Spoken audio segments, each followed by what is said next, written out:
today we have a pretty exciting thing. We planned this a while back.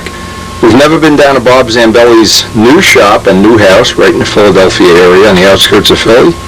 And today we're going to go down there. He's been out by John Brodak doing a lot of development work on the ARFs, along with Tom Hampshire. And we're going to go down there to visit his new shop, new house, and Ferrari and airplane and whatever else we can, maybe even get a nice Italian dinner in while we're down there. For one, I always love seeing people's shops. I just never get bored seeing the way people set up their shops and how they basically store their planes. I'm always looking for ideas, little things I can improve in my environment here. But Bob Zambelli's been to our house many, many times, and he's just bought this house recently and says he's ready to show it off. We missed his Christmas party, but this will give us a chance to do a little socializing.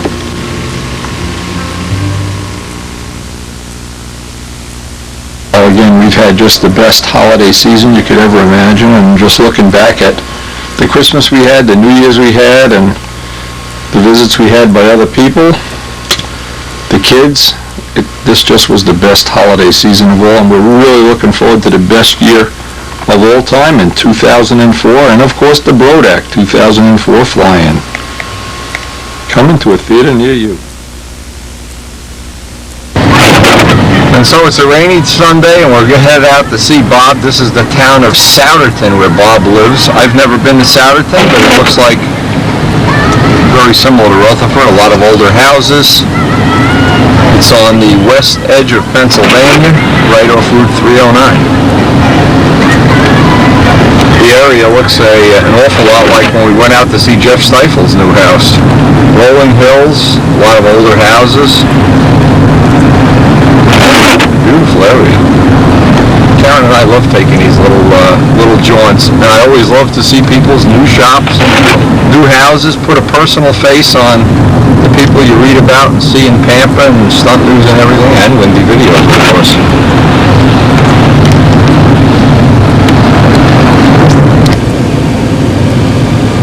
This is his house? It said first one. This is here. Check it out. Look at this beautiful barn. Holy crap. Well, that's his car.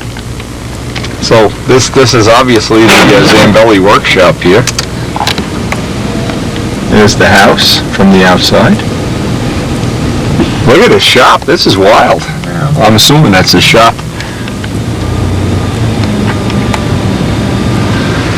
Now that's a nice sign on the door. Look at the sign, Karen. Come in. Come in. How cool.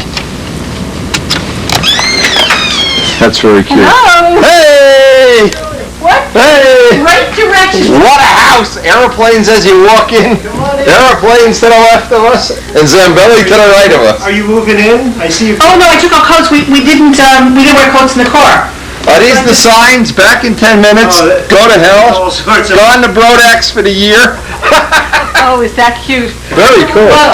You're going to run a wall right down the middle? Is that the deal? Yeah, up to about here. Okay. Then I'm going to come all the way across, and my railroad is going to go in the corner. Okay. Yeah, So yeah. I'll be able to have an awful lot of railroad in effect. Well, you know what you can do too, what I've seen guys do is they run the railroad up into the, so it goes in. Oh, absolutely. You know, I mean, that's Different more elevations. Yeah, yeah. The only reason... Look at all these motors, Jesus, oh my gosh. Yeah. I don't even know what some Well, most some of of them these are... Look at this, a diesel twin. You think that would get you in some trouble? Oh yeah, yeah, and getting those heads compressed exactly. Oh, that'd be a thrill. That's a Paul Winter project. We use his fingers. You ever see one of these? The piston moves horizontally. Oh yeah. It's called an Aero 35. See, they did it for minimal frontal area. Right, right. Trouble is, it weighs as much as a 46, makes as much power as a 25, and displacement is 35. Oh yeah, so it's the worst of all worlds. What it is a collector's item. Yeah. And That's pretty cool. But see, it's called the Aero 35. I went down to George Venturini's shop, and the guy's building a C1, is it a 130, 119, a big transport? With 4 engines. Well, 4 modern, 4-strokes. They look like that, but they're 4-strokes. CVs, yeah. Yeah. He was happy with the way they ran. He said, boy, they... As silk. Glass, yeah. Yep. Boy, that's quite a collection. Yeah, well, on a plane, it's gonna weigh over 100 pounds, I don't think he's concerned. 100, Wow. jeez. It's projected to be 100. Bobby, the body, you could put a watermelon inside the body. This is, because it's RC, giant Yeah. scale, or whatever they call it. Yeah, and you got your Nobler over here. Well, we got some setup That's here. actually John Brodak's. Oh my God, look inside his basement. Karen? Oh, Karen, I'm putting a big room like this on the back of our house. Okay. I need a big room now. See, now, Bob's ruined my future. My marriage is in jeopardy. let me give you a hug. Good to see you. Look at this. This is Brodak's Nobler? That's John's, yeah. Okay. It's over. The covering started to just shrivel to the point Okay. where we couldn't shrink Can't it. salvage it We anymore? tried everything, so what I'm gonna do is I'm stripping it all off for him. This is the better one. You see all these wrinkles? Oh, It yeah. won't go away with a heat. Now, what is that from? The Monocoats? Oh, they didn't put that stuff on that holds the Monocoat? No idea, but what I found, when I was going through this, I found 3 different types of monocoat. Now, let's see what this, when I did that on this wing, poked right through like nothing. It's brittle. Brittle. Maybe from the heat. It could have been from the heat. Yeah, Could have just been a yeah. bad batch. When do you die for a shop like this? Welcome anytime. This is my exercise machine. You ever know, isn't it a great rack for holding my airplanes? And when I do my... The Bowflex, the Zambelli Bowflex. This is a Zamflex. I got news for you, Bob. If you want to exercise, buff out one of my twin-engine planes. That's all right. You'll be Arnold Schwarzenegger by the time you're done. I'll just put in a new switch on my sump pump yesterday, that's why I got the cup, so Oh. I have to excuse the mess there, but I live down here basically, as you... Yeah, gee, why am I not surprised? Well, it's usually not quite as many projects going on at once, but you ever seen one of these? This is called a Cardinal. I heard the guy that invented this, he's just somebody special. I'll tell you. And an ego the size of a watermelon. Women find him attractive, is that true? Very few His do. intelligence is exceeded only by his modesty. Hey, I see you got use out of those nice curly wheels. Those are Oh, the ones right. he gave me for. Moving along here. Now, this is the Brodak ARF Cardinal. It's only Oh, man. kind of pushed together now, as you can see. Yeah, yeah, Fastened. But this is your 46 size profile Yeah. Cardinal, or 40 size. He's gonna sell a kazillion. I already got an order from one. The guy you did the four-stroke for, Bernie Trent, wants one. Oh, okay, fine. I decided that was such a nice four-stroke, I'm gonna keep it. We don't really... Bernie, he's keeping your motor. I told him I'd break it in for him, and Yeah. then I'll just mail it to him. All I Yeah. have to do is send me his address. He's a big Ravens fan, so I called him before the game yesterday, juice him up. Oh, okay. They lost. I shouldn't have called him. Keep my mouth shut. They put a 4-inch bell crank in this. Okay. And you like to have your bell crank on the... See how you have the that. push rod on the inside, Yeah, correct? yeah. And the A little reason... bit better. Yeah, I took it out, I cut this hole in it because I wasn't too sure about how they did the lead outs. I'm a little concerned. I'll pull test them and see. And Yeah, that isn't, I don't know, I talked to John about that. There's gonna be some kind of bushing in there or something. Oh, we've already sorted that out. I'm just talking about this okay. first prototype, so... Yeah, of course. And if I mean, that'll last probably longer than, but if I bought one, I'd fix that. Exactly. Well, looking at what this is for, so... Yeah, Now, you yeah. see these wrinkles here?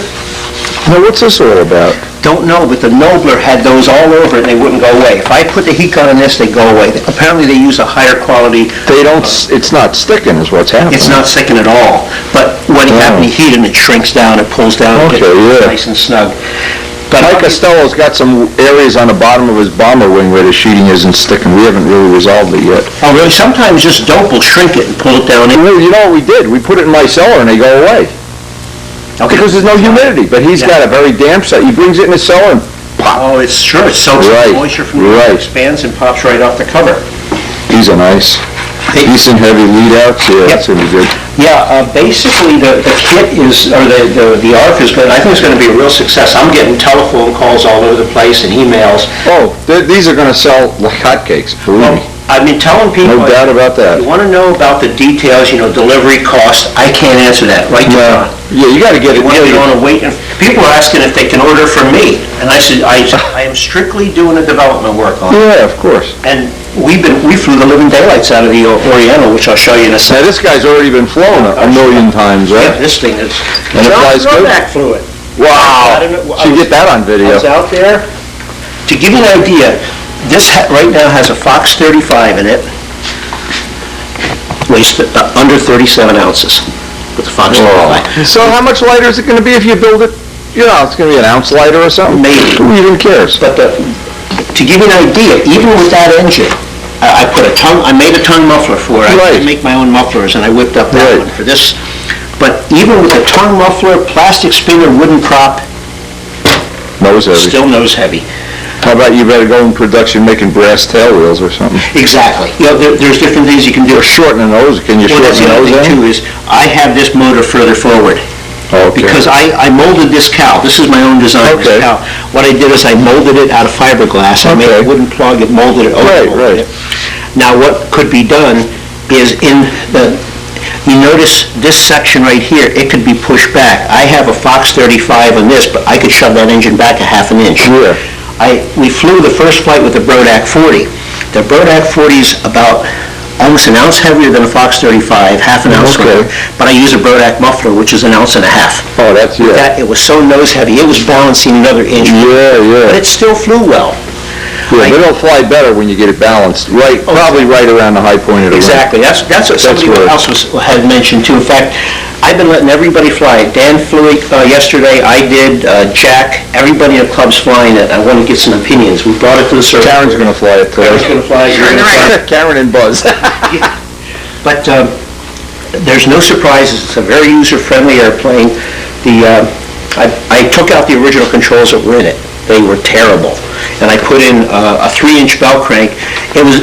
He called out for a 4-inch, but they forgot to make the spacing on the ribs. Oh, So in okay. production, we're going to use the same bell crank in this, the Cardinal. That's a and the great We're idea. going to do what you do. We're going to sell the bell crank, or include the bell crank with the lead-out swedged right on it. That's a great idea. So Can't you figure out how to get a little bushing in there somehow that, we could, but I haven't thought about it because I don't do it that way for anymore. what it's worth, I have flown sport planes like this with nylon bell cranks, hundreds and hundreds of flights, taking them apart, and there was absolutely no wear at Yeah. all. Cables don't seem to cut nylon like you don't have this with a metal bell crank. Oh, they'll just go right through. Exactly. Yeah. Cobra has a metal bell crank, and I clear it with Like a John. Vico bell crank? Yeah, remember the old Vicos? Yeah. Okay, well, I cleared it with John. I'm going to take that bell crank out, put a 3-inch nylon in it, and new lead-outs and everything. What he didn't like, now, you can get an idea. Look at these controls. Look how slow they are. Oh, okay, yeah, you need a 5-inch handle. Exactly. These are like B-25 controls. Very slow. Okay. What we're going to do is we're going to give, you might want to get this, we're going to give that builder the option of choosing the bell crank hole, the flap holes, and the elevator holes that they want. That way they can set up the controls the way they want. Beautiful. And include the information in the kit. It's going to be all in the instructions. Yeah, don't leave that part, that's the part everybody's gonna ask you about. See, originally, when this thing came through, it just had a little tiny hole with the push rod sticking out. I said, that's no good. So what I did is I widened the hole out. Now, since the push rod has a Z bend, you can just rotate the push rod out, pull it out, stick it in a different hole, put it back in, and then solder your washers on or use a wheel collar.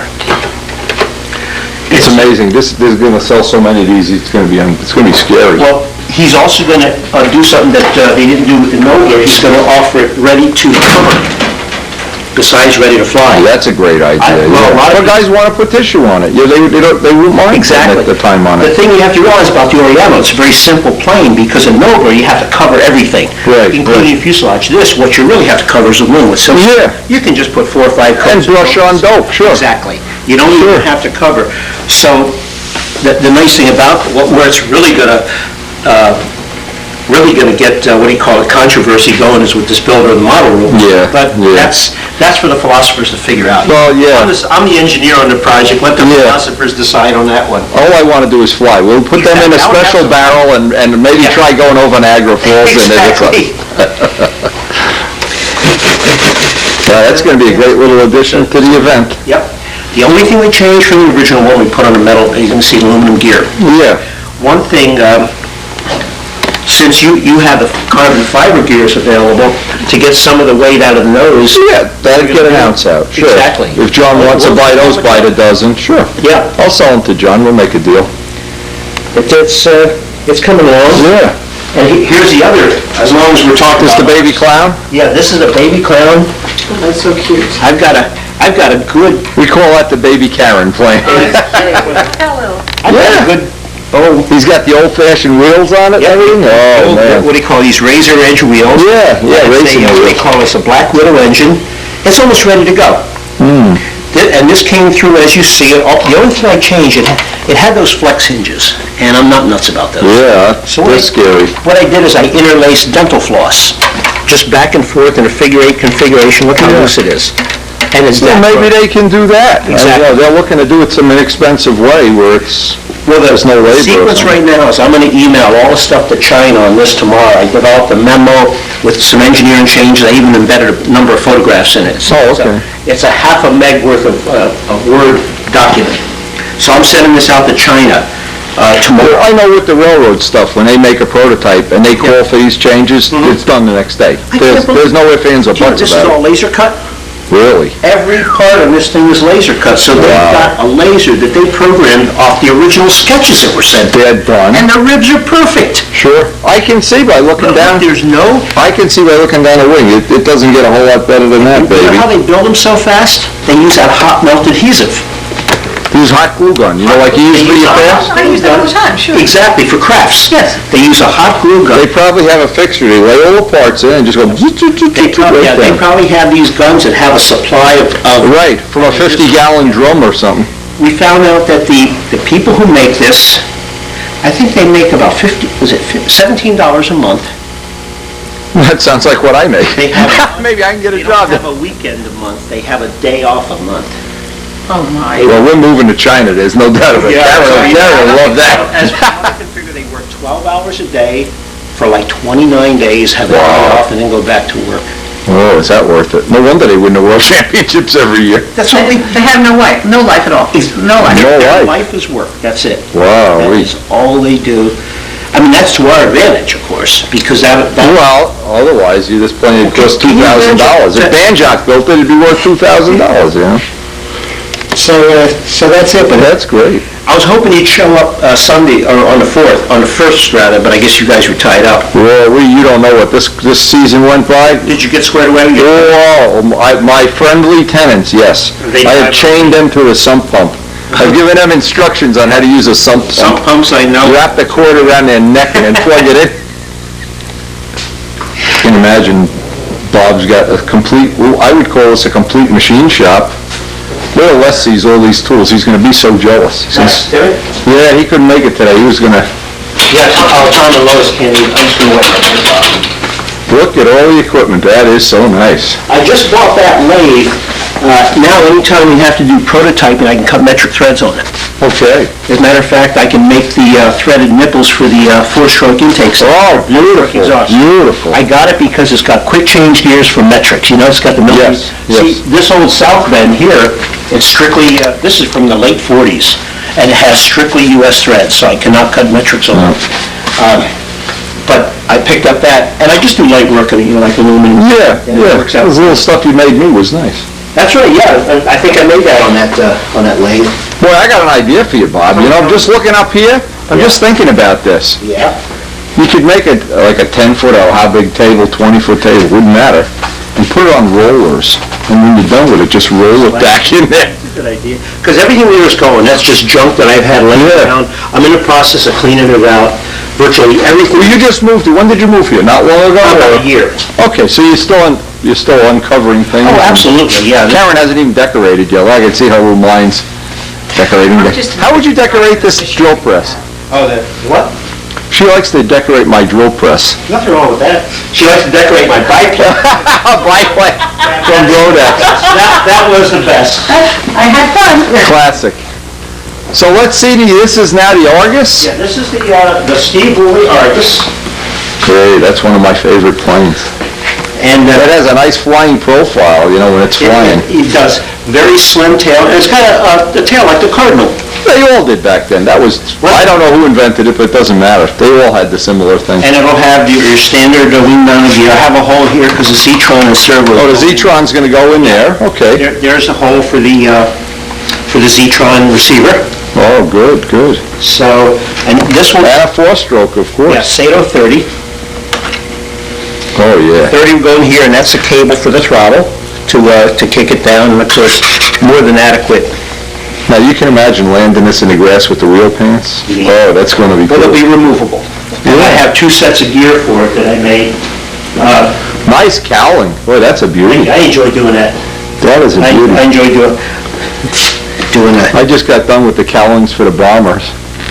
Oh, the circular ones. Yeah, I made a lot of work another in dozen or so of them.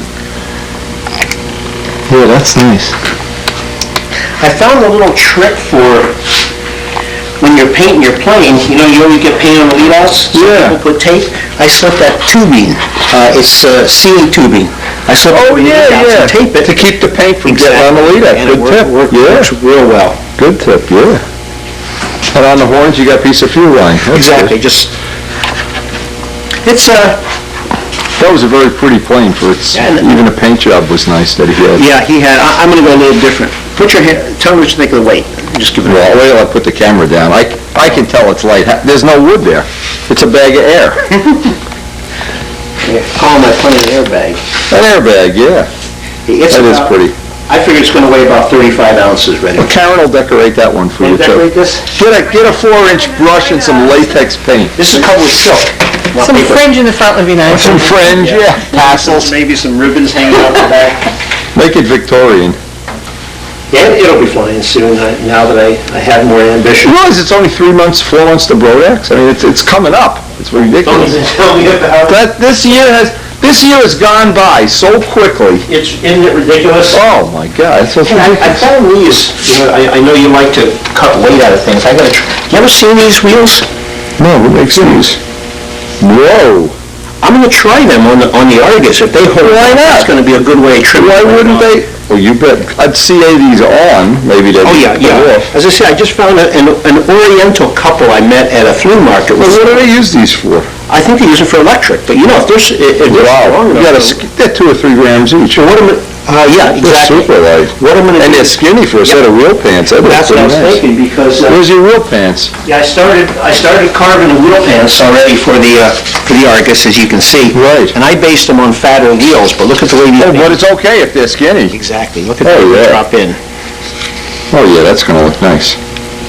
I can't believe I'd like to get a set of these. If you I'm go gonna- back to that flea market, buy them up. I'm gonna pick more of them up. Yeah, I can think, you should tell Brodak to buy these. Well, I'm gonna get the name brand. John, if you're watching the video now, buy these wheels. Buy them out. Got made everything for it. These would be great, not only for this, for the Oriental, for anything. Any plane. And plus, they look pretty cool. Exactly. And maybe you could get them to mold them in silver instead of white. Well, imagine too, let's see, you could probably, look, pop the tire off. And paint it. And paint it any color you want. Yeah. Now, they do put a little key, and notice there's a little nib of rubber that's Okay. glued so they don't rotate. Okay. It's easy, you cut that off, paint Yeah, it silver, any color you want, 2 drops of CA would have that and you're on. done. And the foamy wheel, the only thing is I wonder, are they gonna soak up oil? Well, there's only one way to find out. Take test some oil and dip it I'll just in. test them on an, Yeah. in fact, what I'm thinking about doing, to get rid of some of the nose weight, I might as well test them on the Oriental. Why not? Yeah, where's it going? It's going to be lighter than the wheels that are on there. You should have told me. I would have brought you a couple of sets of carbon gear. You could have it for that. Oh, That'll get an ounce, more than an ounce if that's I have one of aluminum. your carbon gears on the plane. Well, I'll send you one. Here's the thing I made up, now this will go inside the plane, that's the, This is for the Z-Tron. exactly, okay. that's a receptacle for the Z-Tron and a servo Right. for the throttle, that'll all go. Yeah. It'll go approximately right here, because as you know, with the four-stroke, it's gonna be nose heavy, so I'm trying to Yeah, get much weight. yeah. And on the tip, what I made is something I use, it's too big. Too big. I don't have it installed yet, but what I'll have here in the tip, the battery drops in there, and this will be a sliding contact. To turn it on, I'll just slide the contact over Okay, the battery, right. then turn the Turns it on, yeah. Plus it's my tip weight. All right. So Very this little creative. hole right here, the battery just drops right into there, and I've shifted it aft to try to get more. To get more weight, yeah. You think that'll be enough for cooling? Oh, yeah. For the Oh, God. 30? Yeah. Good. Goody. The biplane landed up on the oil tank? Is that what happened? Gave me it's Is that a real one? Sterling Stearman. Sterling crop duster. What I'm gonna do is when John's museum is going, I'm gonna just donate that to the... Well, you know, it's nice. When John gets the museum up and running, there's stuff even I have that I'll refurbish, get it to like brand new and give him. You should see the stuff he bought from this guy. He's got I can't even think about it, yeah. He's got like over 1,000 kits. Oh, my God. Is this the stuff that was flooded out? No, he lost his personal collection of kits. But he also, a lot of his engines were flooded. In fact, these all belong to John. Yeah. I took I helped him clean up a whole bunch of them. I cleaned up about 300 engines while I was out there. Ooh. Plus I brought, these were so bad they were seized up. So what I had to do is take them and soak them. I had my toaster oven down here. I put them in a toaster oven. That heats them up very slowly. So I could break them loose and then get juice into them. This, by the way, is going to be the Brodak 049. I don't know if you're aware of that, but he's going to come up with an 049. And this is going to be a little tiny muffler and everything. I love it. That's great. And in fact, he wanted me to try this in a flying clown. First, I want to see how it flies, but see, it's got beam mounts. That's okay, right. So I'll have to make a little... Or make it a mount. Little mount for it, yeah. Or also just glue beams, unscrew glue beams or screw beams onto that. But isn't that cute? What's going to do with those up? And he's got nice, very un-049-ish. Got a nice feeling needle valve and a muffler. A muffler is the key thing. 049, yeah. There they just land in the hamper. Like that? Beautiful, like it, I love it. Painting. That is not a photograph. Really? Yep. If you look very... You going to hang that up in your shop eventually? I got to make a little frame for it. Oh, that's nice. It's a type of artwork called hyperrealism. That's actually brushed with, it's either watercolor or oils, but doesn't that look like a That's photo? amazing. I thought it was like a, reprint. I did too. Isn't that amazing, Karen? Looks like something that Elliot would have done. Yeah, Elliot's good at these kind of things. That's the car that influenced mine, actually, very similar to mine. That came just before it. And what year would that be, in the 60s? That came out actually early 60s. It's called the Superfast.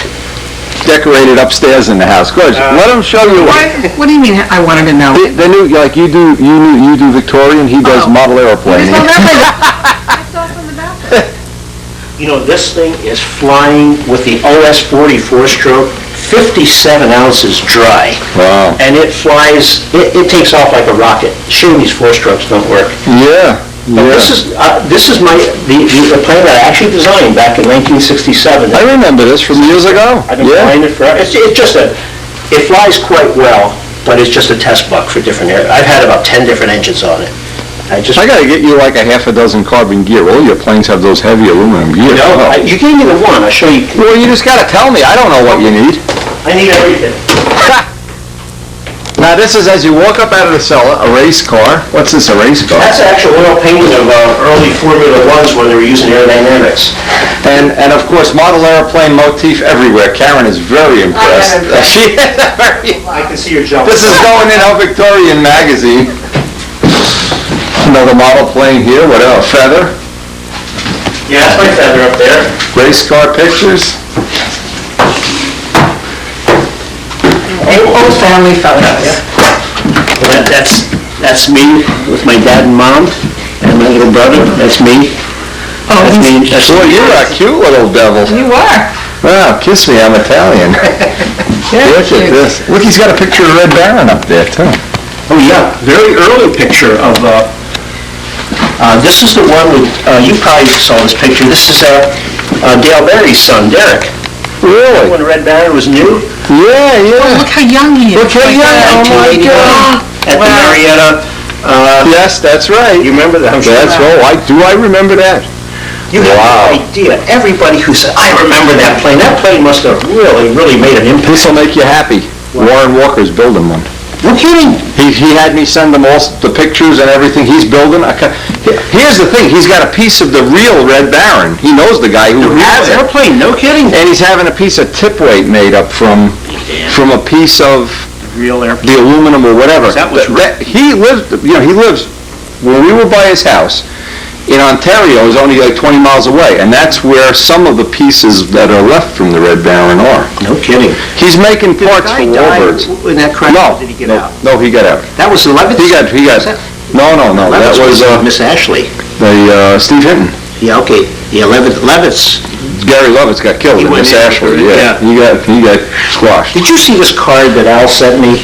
Two cardinals talking. It says, I'm designing a model airplane. I call it the Windy. Who sent you this? Al Knight. Cool, what's so windy? Cool, what's so windy? So funny. You know what's gonna do? I'm gonna make, You're gonna put this in stunt news. I'm gonna make you a color copy of that and... That is adorable. No, you know what you do? Just send it to Tom Morris, then he won't know I'm in on it. See it for yourself. Yeah, that'd be nice to have in your shop. That'd be Yeah. And these were pictures... I miss those things Banjock used to write. Those We're cartoons gonna and start stuff. them. I talked to John, we're gonna have the safety column is gonna start again. Beautiful. As soon as he takes office, we're gonna have the safety Beautiful. column. Oh, great. Complete with thumbs up, thumbs down. Thumbs up. Squirrel. Is that on the carrier here? Yeah, that's on the Intrepid. This is on the Intrepid when you guys put the show on? All right. That is a model. Wow. That's not a real plane. This fellow, his name is Dean Lazaris. He is a wizard. These are digital photographs. He's a wizard with it. Doesn't that look like the real thing? Boy, it sure Absolutely. does. And if you look, If you didn't tell me, I'd bite it. there it is right there. See? Oh, wow. That's the airplane. It belongs to Oh, the no guy, kidding. this guy from Circleboard. Is it Pete Whiting is his name or something like that? Tall, thin guy. Yes, yes. Who never shuts up. This was on the carrier. We had a ball that day. We flew everything. We flew the little Zilch, which I'm holding. Dan didn't fly the Mustang because we were limited to like 40-foot lines. Oh, But we had more fun that day. In fact, yeah, there's Dan flying the Bi-Slob with a Huey helicopter in the background. That Huey was not on display. He took it off. That's a cool picture. That should be in stunt news. Well, did you send me that? You sent me that, didn't you? No, yeah, I sent you this one. Stray guy. This is from Warren Walker. Warren Walker is that that's he got me a picture of the B-25 autographed by Tiger DeStefani. Don't beat So if you want anything autographed, you build a Strager or anything, he'll get it autographed. Great. Planes here too. More planes. That's cool. Now I gotta tell you, this Karen, we're gonna change our Maybe motif. change it. I understand. Or we're gonna change the husband here. Yeah, I'm just gonna say. She's thinking maybe I'll dump Wendy and that'll work. know how to decorate. The guys don't. That's for sure. I really. Nice palm tree. You, when I met Windy and I went to his house, I knew that right away. Is that real? Oh, yeah. That's a real guy. I mean, I'm looking. It's Wow. called a, it's not bad, except this is it, in a dining room. You're sitting all right. What do you mean? Exactly. Yeah, when you're a bachelor and the wife doesn't dominate. I made that, I formed that, the base, this is all. No kidding. You made the table? Yep. Very cool. And I made More models in the a kitchen. table, How cool is a this? tea table, I made. See, you think you've seen everything in the world of stunt, and then there's more. Made a coffee table there, Then there's more. and I had other stuff, very I nice. have something, so. Very nice stuff. It's fun doing this stuff, it really We've is. had Bob's car on a video many times. Ferrari. This guy was cute. This little Hefe, I loved him. Really well. I Yeah. couldn't get it running out at the Burdax, I couldn't keep it running. Yeah, all those models I built for my dad, but he doesn't have the room for them now, so they wound up. I may have to start storing planes. I know you have all this room. Great models. Yeah, those are all, even the little wider wheels are built spoke by spoke. Karen, you know what? The dolly's got to go. We're going to put the dollies out in the garage. Karen's not going along with Why do you this. listen? No, you, I'm being ignored. see, I gotta show you this. Very cool house, Bob. Thank you. Very Little- cool. My kind of house.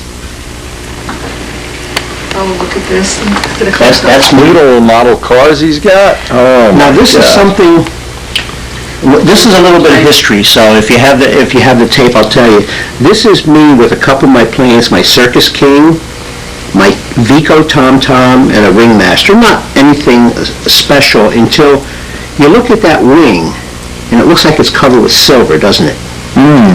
Well, this was, I forget when, does it have a date on it? I can't see, 58. 58, yeah. Okay, this is 1958. Well, I was flying with a fellow by the name of Bill Hoare. That was his real name. Wow. He was a chemical engineer at DuPont up in Buffalo. Well, one time he comes home with this stuff. He says, we got to try this to cover our model. Oh, he made his own monocoat like? Well, they had this new material that hadn't even been named yet, and I still have a piece of it left. This is part of a prototype batch of something that hadn't been named yet that became Mylar. And this is 1958. Wow. This is what became Monaco. What they did is they took clear mylar, they put it in an autoclave furnace, pulled a vacuum, and they had molten aluminum. The aluminum vaporized and deposited. This is aluminum on here, not chrome. We glued it to our airframes with Duplo cement, shrunk it with a heat lamp, and we're flying. So you had Monaco years before, In the 50s. before Karen had dollies. Yes, definitely. And this is a leftover piece of the prototype from, and they were making this, they didn't even know what to call it, they had no name, but it's what... Zambelli coat. Zamcoat. Zamcoat. But these are nice car models. These are all handmade? Every one of them I made for my dad, yeah. Oh, okay. In fact, I make the cases too. Everything you see, all the cases I made for Dad. Now, what are they, kits, Bob? You Yeah, gotta... kits, yeah. There's a company in Italy called Posher. And you buy the kit, and, well, you can get an idea of the detail. Take a look. Look at the wheels. And you have to lace the wire wheels. There's 140 parts in each wheel. And each of these spokes has to be put in by hand. And if you get one wrong, you got to take the whole thing apart and start all over again. Is that something? Wow, that's amazing. That's called a Rolls-Royce Torpedo Fayette, and they made one of those. This is a Mercedes. There's one down here. These two are Alfa. How many do you have altogether, like 6 or 7? Yeah, 6, exactly, yeah. 1, 2, Wow. 3, 4. I love the wheels. The wheels are so Aren't they neat? detailed. Yeah, and Boy, that is those are fantastic. hand lace, as they say. When I open up the kit, I'm looking for the wheels. I can't find them. Then I find these little envelope full of spokes. Oh, And there's boy. 3 different spokes. They're not all the same. And are they threaded? No, they just slip on, but there's a little nipple on the end of each spoke, which would normally be threaded, but then Yeah. too far. Because I've done motorcycle wheels, hand threaded them. Yeah, aren't they fun? Oh. This has a totally detailed engine compartment. You take off the hood, you turn the crank, see the pistons going up and down. Wow. The brakes work. It has a complete mechanical brake system. Look at all these. All the little car models, yeah. Spokes in these. Yeah, well, these are all built. They're already built. Now, this I built for my dad a long time ago. And there's another one in here somewhere that we built back in the early 50s, and we still have it. It's a little MG. Was your father into the car models too? Yeah, he has about 4,000 of them. Whoa! Small ones, the 143s. I have a number of them, but he's got most of them still between. Too bad these aren't the scale you could use in model railroading. We could Wouldn't that be steal a few with them. Oh, steal them, hell, I'd donate them to you. Well, now, you know what I need you to do? What would be really cool is make a 1/48 scale model of you. If does anybody make one of a Ferrari, we could paint it yellow. Just happen to have, remember I said I had one for you? You'll take it home today. Would this be good enough scale for your, It's too big. too big? That's way too big. The wingspan. Ed Cotton made me some really detailed. He made a biplane. I think you saw it when you bought a house. And No, I'm talking for, what would a real plane be? In other words, parked next. oh, I don't know. This is about a 40, oh yeah, this would be more like this would be M gauge maybe. Yes. Yeah, not for a model, but I have a car for you. Yeah. And now when I Let's get the hood strap. Yeah. When I was going through the kit, I was looking for the chain. Guess what? Link by link. Link by link. Oh, man. I had to make the chain link by link. I couldn't believe it. You know, that's what they should do with modern kids. Is when they're 18 and they want a computer, they open a bag and all the parts fall out. Here's a soldering iron. Yeah, Exactly. exactly. They don't even do that. That'd straighten out a lot of these young kids. Somebody put a peanut shell on it. I have never figured out who did that. Years ago, you gotta have a helmet, so I put a peanut shell. That has the look of a band jock to me. But see stuff like this, and I would drill a hole in the rock with a special drill, and I just weld on a little tab, and they just glue this in. That's fabulous. Isn't that fun? Stuff like this is fun to do. Okay, You like Spitfires? well, I have no choice, do I? I don't have a You choice. collectively.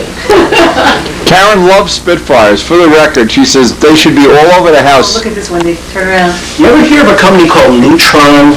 They make dimmers. You can roll them. Yes, yeah, they make the ones they sell in Home Depot. Exactly. Well, I was working with them, and I found some artwork down in the basement. The frame, the glass is all cracked and everything. What are you going to do with that stuff? Well, I'll toss it out. I said, can I take it? Sure. So I grabbed that one, which is nothing special, and this one. I took it home, and I started I looked at Oh, he's racing a car against an aeroplane. exactly, a Fiat against a Yeah. Wright Flyer or something. Yeah. The Fiat won. Yeah, Karen won. Karen was driving the car, I think. So I took this home, I cleaned it up, I started looking. It says, "Victory over Dunkirk" by Robert Taylor, the artist. Bob Stanford Tuck claims an ME-110. He just shot that plane down, and look, it's signed by the pilot and by the artist. Okay, but I can tell you, what these cost, because I've seen these in the, I actually was even thinking about getting one at one time. These cost a lot of money. Do they? I mean, they're out of my range anyway, and they make so many, and probably it tells you on the back or something. I look closely, this is written in pencil, this is not... One of the guys, if this is the one I'm thinking of, there's a whole magazine devoted to these. We have a catalog. I've seen them. And they get the pilot who flew the plane, and a lot of times they have the guy who they shot down. They trace him down and get his name I got a too. feeling they didn't find this guy. No. But you can see Norman Taylor, that's Isn't that the wild? artist, but here's the thing, Bob Stanford Tuck. Yes, He was yes. flying the airplane. That is And wild. this was going in the dumpster, Yep. with the Yep. matting and everything. All I did was I put on new glass. Well, I wouldn't care if you had to reframe it. Isn't it neat? That's a beautiful picture. That's one of my pride and joy things. Yeah. It's something, I don't care. Does it tell you if it's a 5? It looks like it's a 5. What's that? Well, it's got the early rudder. Oh, It's a that's... single scoop. It doesn't. No, it's just- It doesn't say. Yeah. Okay. Can you tell also it has a mirror and it's got the double button, see the bigger canopy? The bigger canopy was later on. The pilots were beating their heads to death. Yeah, on the exactly, top. so they put that bubble for relief. Yeah. But isn't that neat? That is wild. Well, it's got the early insignias too. See, early in the war, they painted them brown and green because Yeah. they were fighting over England. Right? Later on, they were fighting over water, so they made them. The early ones are always green and brown Yeah. because they're fighting over land. Gotcha. Later on, the later ones are lighter green and actually light blue is what they are. Like by Seafire is light blue because they did the majority of the fighting over water. That's right, and the Seafire was carrier launched, wasn't it? Carrier launched, yeah. Of 2,200 that were made, 2,200 and a few, Yeah. none I'm just exist. gonna say, None. I never heard of a Seafire until None. I saw It's- yours at the net. Even in England, they've never preserved That's one. what it is, you said it's a Seafire. Yep. What under... Well, there's a Hornet that Al Ravy had it's a mosquito carrier based. That's a twin, right? A twin. You call it a Hornet? A Sea Hornet.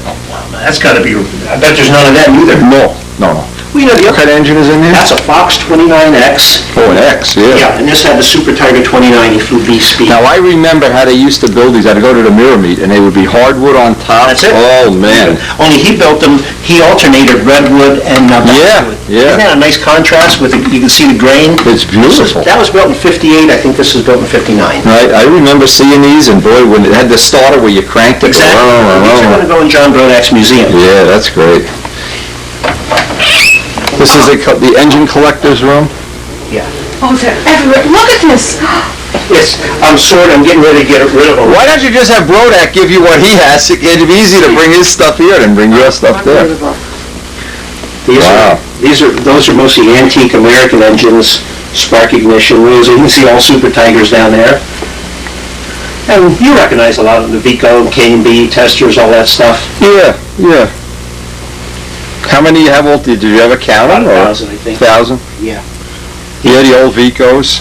Yeah, those are from the 50s, those Vicos, I think. I don't know that much about Vico. I didn't fly many of them.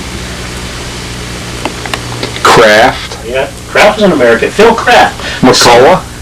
The same guy, McCullough is Randy something or other out in California. He does those. Those are all spark ignition The ignition guys. American engines. Yeah, there's Spitfires, McCoys, there's Radials, there's Foresters. I knew I wasn't going to have anything to take a picture of out here. You could take a whole 2-hour video at his house. Beautiful stuff, boy. And of course Fox engines. If you turn around slowly, you'll see these are all... This is your Fox wall, the wall of This is honor. the wall of Fox. The wall of This used to Fox. be a closet. Who needs clothes? Exactly. We have Foxes. This is why this should be a guest bedroom. These are my guests. They live here full time. What a great place to put your computer while you're waiting for something to download. You go up there and wipe off an engine or something. Yeah, exactly. Wow. Yep.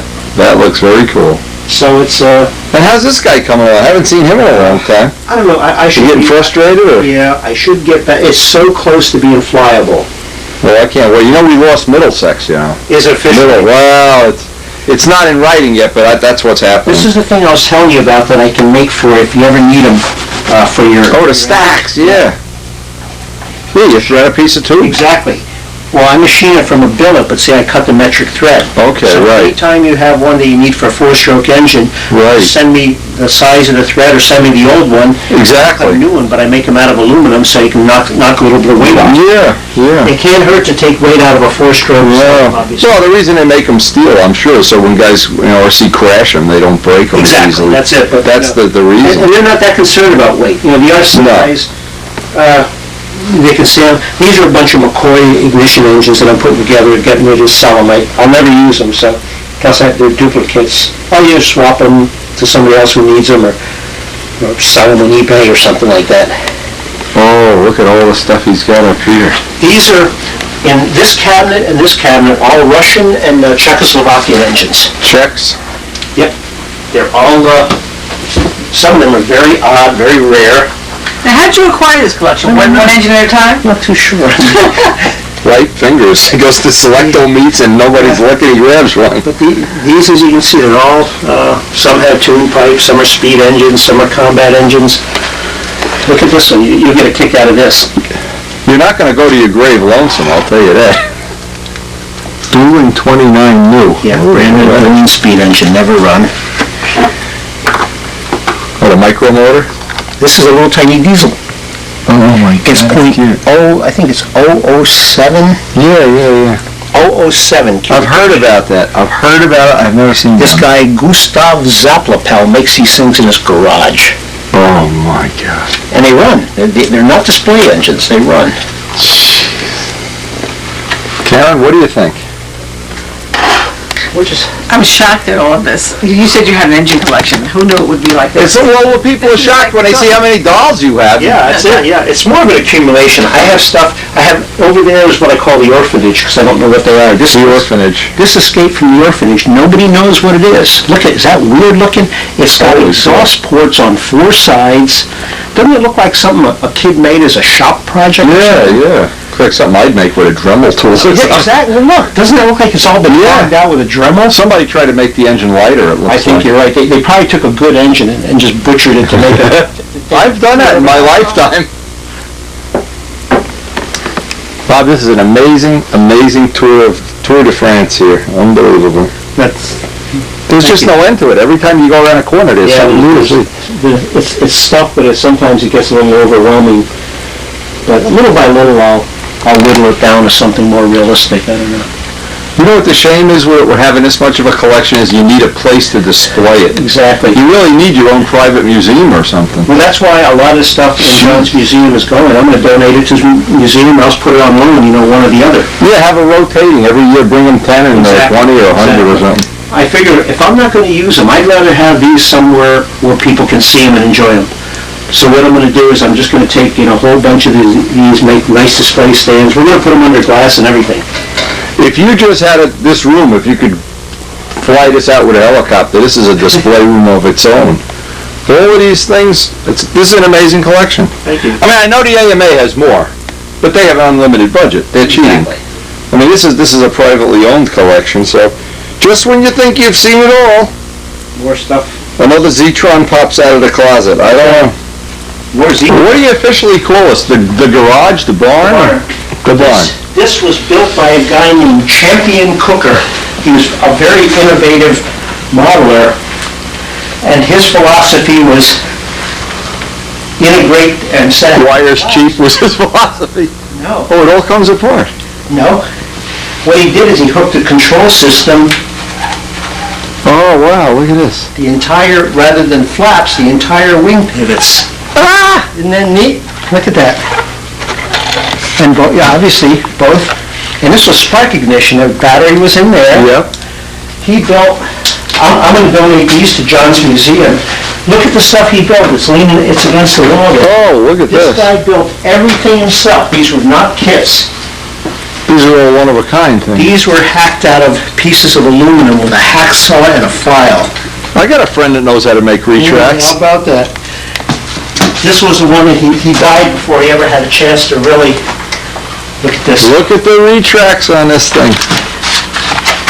Well, it is just one thing after another to see out here. Holy mackerel. All That belongs in Brodax It Museum. will be too. These are not castings. Everything was cut and filed by hand. He had no machinery.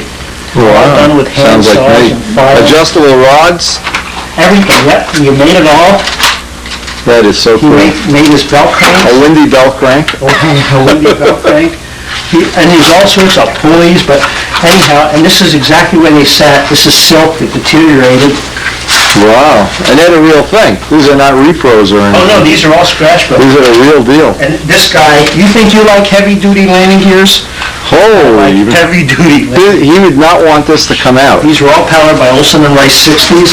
I guess so. Or lawnmower engines. Yeah. No, they weren't big enough. Whoa. But there's a fuselages. What I'm gonna do is I'm gonna put all Yeah. this stuff together, and it's all, There's like a world of stuff out here. Wow. And you know, another proto speed model with a That was pan. built by the same guy who built those ones inside. That's gonna go to the museum. Another one There's a over rat here. racer.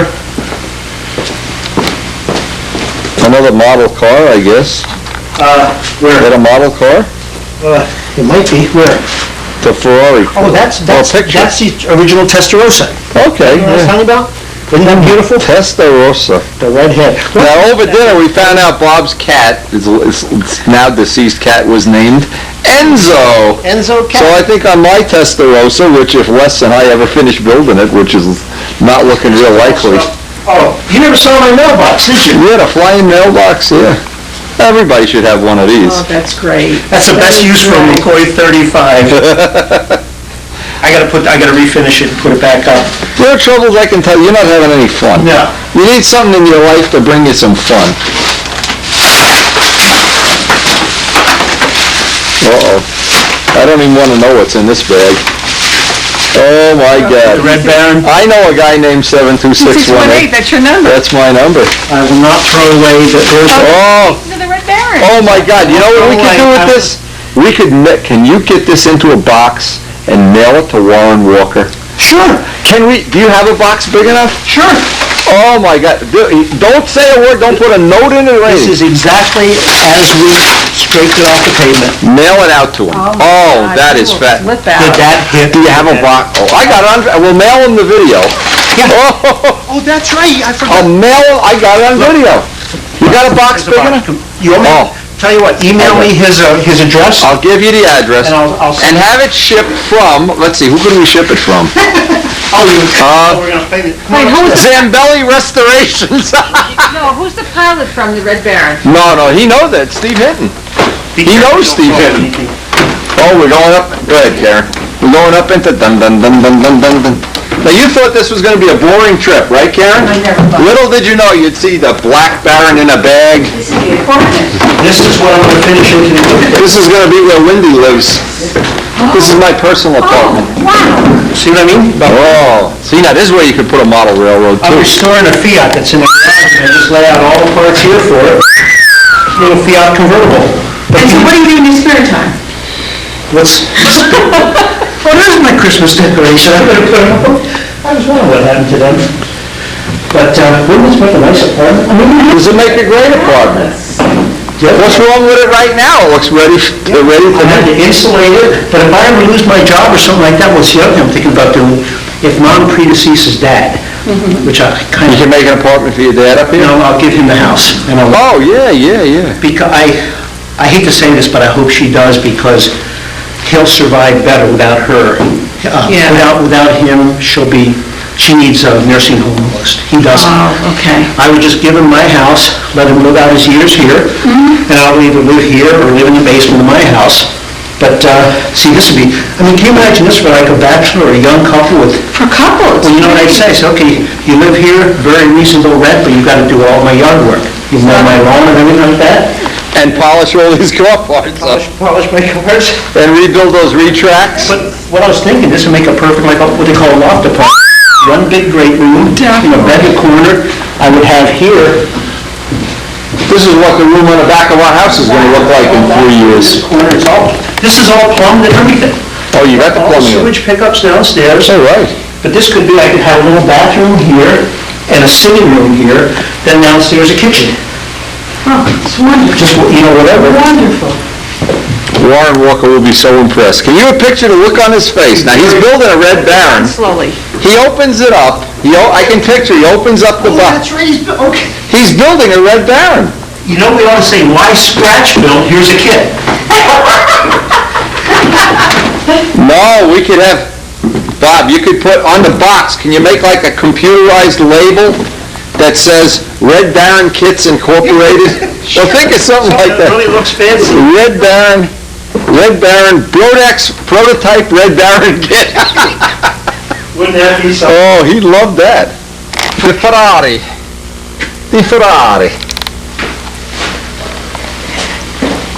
Had you ever seen this? No, you probably... No, you were telling me about This is it. an Alfa Romeo. An Alpha. 1967, original. Nice. Yeah, cute little thing.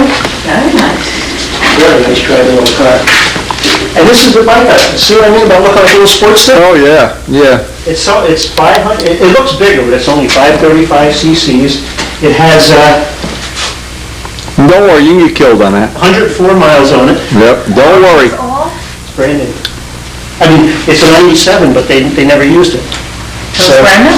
Yeah, just look at the size of the disc brake they put in it. Oh, yeah. Now, I had an 89 version. The disc brake was about the size of it. So they found out that it has as well as go. Nice, very nice. This is what, And this yellow one is the Ferrari? that's the Ferrari. Bobby, what you need is more toys. You definitely need toys. Yeah. I painted it yellow. I did some research. They never made a yellow one. They made just about every color but orange and yellow, and that was my first paint job. I had never painted before, but I learned to paint on that one.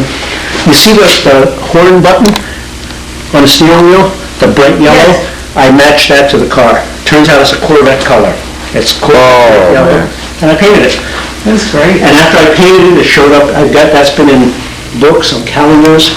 No kidding. Very cool. It was great. This whole garage is, the barn, it's fabulous. And he used, or what do you call it, breaker box and everything. Quite an adventure coming out here, I'll say that. Yeah, something, I figured, gotta show you something. Yeah, that's definitely cool. My baby. Peeps would have wanted to make this trip out. I think Peeps. I would love for Chicky to see the look on Warren Walker's face when he opens this box. You seriously want? What are you gonna do with it? I'll just throw it in a box and Don't wipe it off. And if you got the motor parts, throw them in there too. Oh, I do, I'll put them in a separate A bag. bag. Engine kit. Engine kit, right? Just a broken. And I'll send him a copy of this video. Okay, yeah. Oh, he'll be so What impressed. a gag that'll be.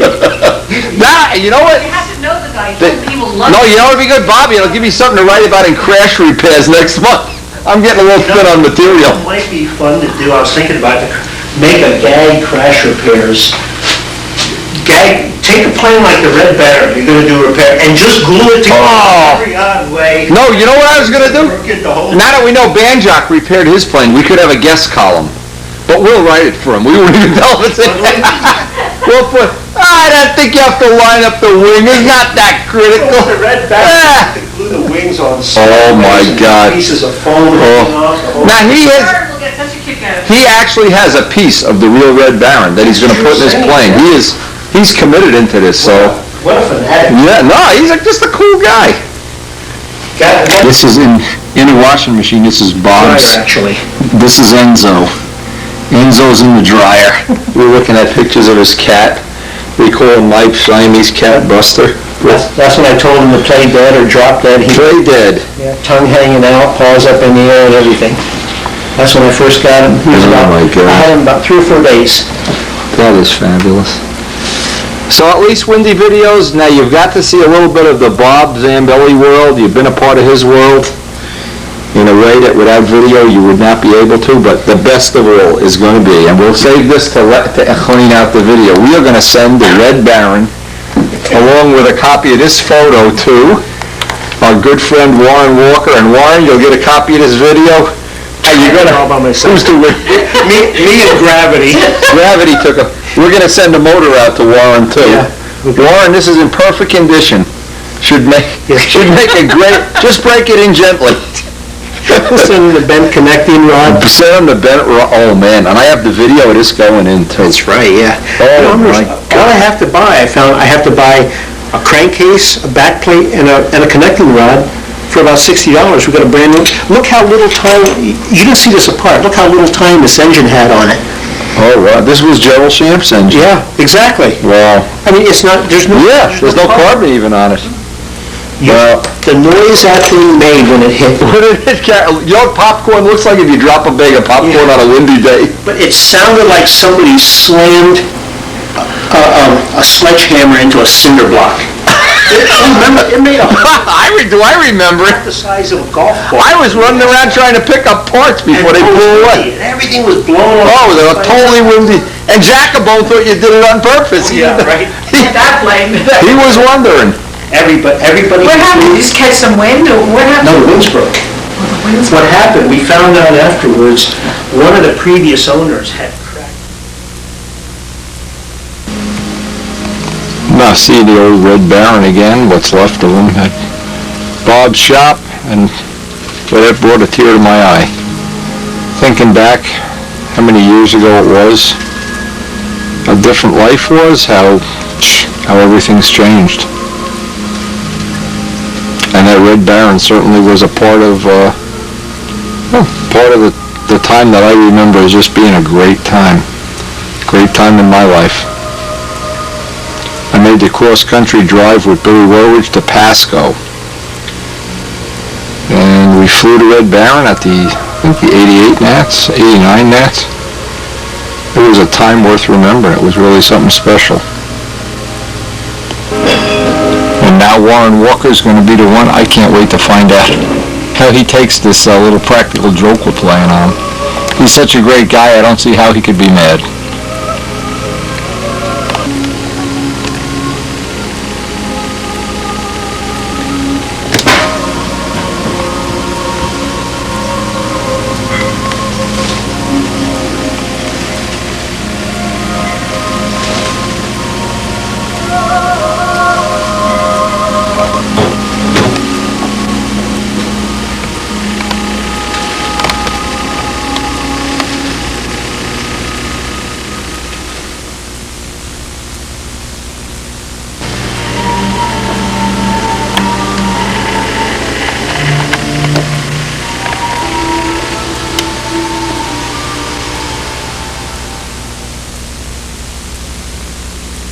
Now, a couple of things I wanted to work on today, not sure how much we're going to get done, is I want to lay out some of the material, some of the formulas, maybe the crutches or parts that are going to become part of the nacelles for the A26. And on the previous video, I laid out some of the ideas I had for wanting to make laminated balsa with the grain going in several different directions. Well, that's one of the things we're going to try to use to our advantage to lighten things up without losing strength. But again, this is the part in time where I have to do a little bit of experimenting, spend a little bit of time, a little bit of energy, and think it through before I actually just make the parts.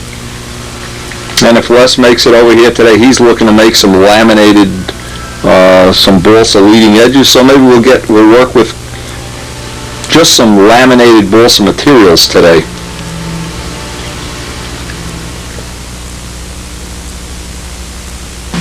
Now, we're talking about laminated material. I've been doing some experiments with making these. In fact, in the end of the last video, we didn't even finish the video, we just ran out of tape.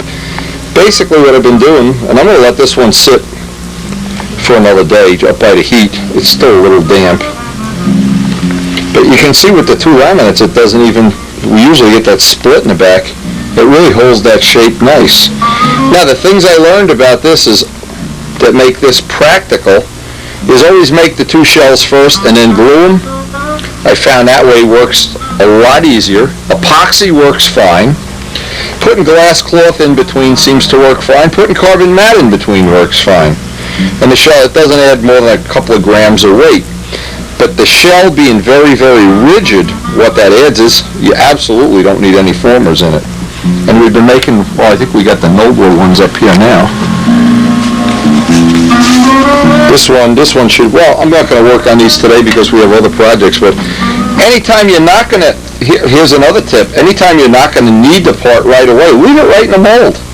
Now, I don't need these right away. We're not going to ship this order out until the end of the week because I'm making up some other special parts, but the more you leave it in the mold, it just takes a set even better. The wood cells take a set. We'll come and work on that later. We got a lot of other shop projects, and a lot of them involve laminating wood, so this should be a good little learning session for us. And we really had that day by Zambelli's. Wow. That was a great day, and I hope by the end of this week, Warren Walker already receives that box with the Red Baron in it. That should be just great. The first thing is we have a pattern that we use to make the cowl mounts. It also gives us the diameter that the nacelles are going to be, and since they're going to be a constant for about the first, maybe even a foot, I don't know, some amount. What I wanted to do is lay out in various materials and just get some idea of pretty much, these only line up one way on purpose so that you don't wind up forcing the bolts in when they almost fit. But anyway, I want to start laying out the formers. There we go. Famous last words. There we are. Now I wanted to start laying out the formers so they're a nice accurate match. So the first thing I want to do is I want to cut this to the size this diameter is going to be. The diameter is going to have to match up to the cowl. So I want to get the compass and make an exact match minus 1/8 of an inch. The 1/8 of an inch will be the skin that's going to go on there. And we have this nice precision compass that Les donated. So we can just kind of set that diameter minus the thickness of the skin, and that's going to give us the diameter of the fuselage, the formers that are going to hold the motor mounts, the landing gear blocks, all of that stuff in. We know that that's the diameter. Okay, we know what our diameter should be. We don't want to waste any material, but what we want to do is get, to start with, get a piece of 64th plywood cut.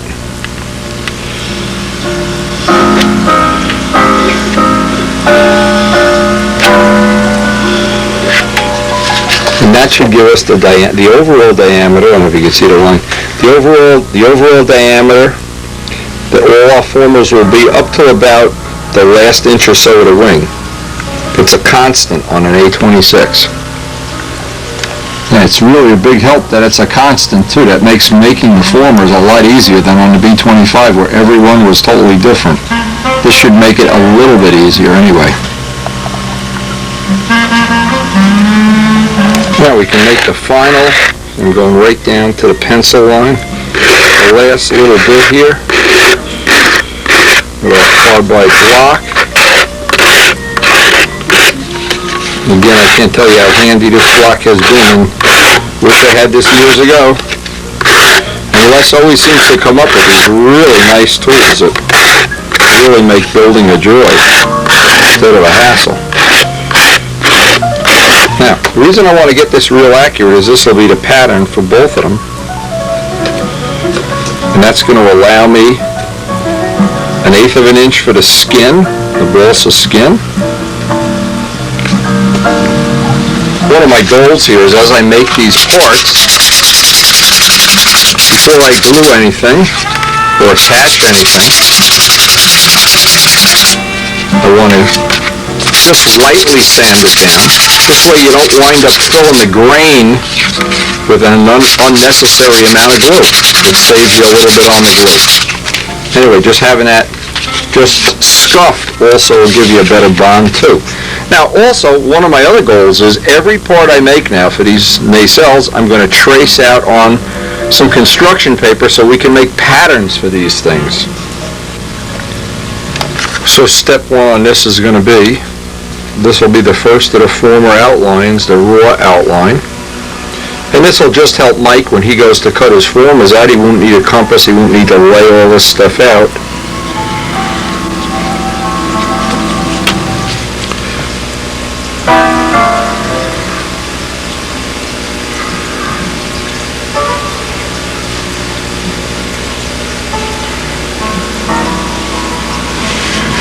And then what we'll do is as we go to the next step, we'll put the next step, the next step, the next step, and then I'll write down here what material each one is. So in the end, we'll have a piece, and this is relatively thick paper too. We can make the equivalent of paper dolls for all the formers that we're going to need. So what I did, these are the two. This is the original pattern. And I know that I need to add 1/8 of an inch for the skins. This one has the cowl mounting points. And I'm just making my own little notes, full size, it includes the skins. And what this will allow Mike to do when Mike goes to make his, or anybody that wants to make these, or if Elliot decides to draw a full set of plans, you just trace these out and place them in position. So now the next step is, as we go along, we're going to do this step by step in a very methodical manner, I hope. What we need to do is look at the plywood, and you can see the plywood bends real easy this way, but it doesn't bend this way. So that means 2 of the grains, there are 3 plies. 2 of the grains are going in this dimension. The center grain is going this way. So we want to start laminating up our balsa wood with the grain going the opposite in this dimension.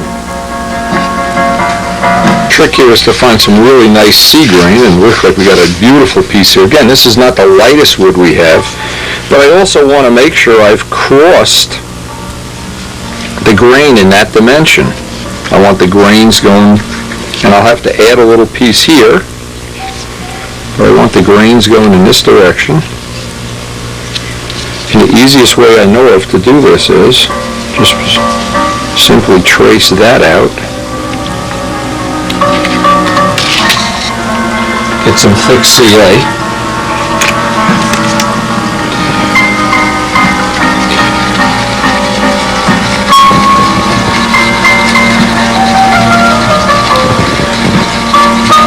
We still have to cut a hole in this for the tank, of course, and the crutch. Still haven't made the crutch because we don't have a motor to use to make the crutch. We need a motor to make the crutch. Now this will be our first laminate. But now even at this point, when we cut this piece out, you'll see right away, wow, that piece got as rigid as can be with almost no extra weight. So it really does work nicely. Now, if we do this, I'm just going to let this kick off. And I'll trim this piece out and lay the next piece of 1/16 in this dimension. So we have the grains all going in different directions, in 4 different directions. Now I just need to add that little piece. I want to be very careful to cut over a cutting pad, get a nice straight edge. It's the whole idea of this whole system is to get the balsa, the grain to work in your favor. And if you grab a piece of wood and you see how much different a piece of balsa wood, one of the things balsa wood has is tremendous end grain strength. When they make ocean racer boats, they use little pieces of end grain balsa. It's not even going to be big enough. I'll have to add a little piece here. They use end grain balsa.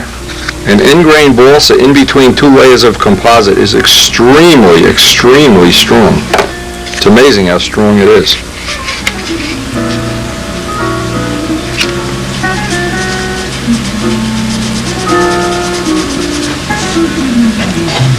We want to lay the grain out in this dimension so they totally crisscross.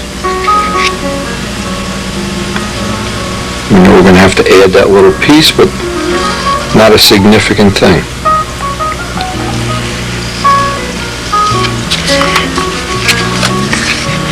We'll do 1 grain going that way, 1 grain going this way. We're going to have 64th plywood on each edge. And I think that's going to make a relatively light, stiff piece of a replacement for 1/8 inch plywood.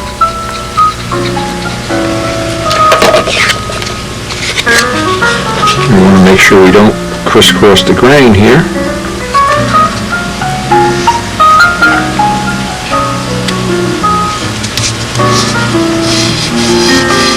And when we put our piece of 64th plywood on the back, it'll have the majority of the grain going in this dimension. So we will have a real good matrix of strength going in every direction when we're done.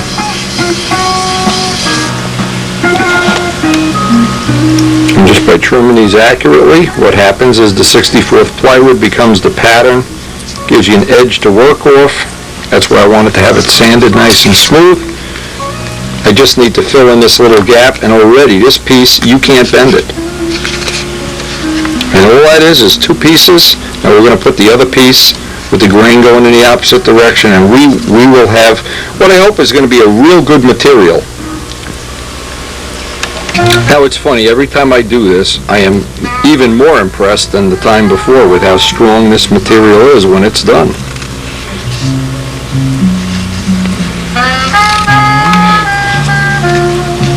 This is one of those things that when you look at it, you don't realize how good it is until you actually start working with the material and you see a weight you can save.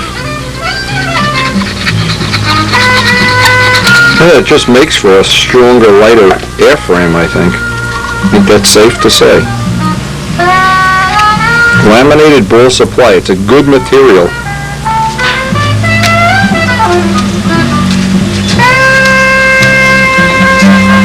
The part basically done. The last little thing is just to run a carbide tool around the edge. And this is an important step. This is not a step you want to leave out if you're making your own ball supply wood.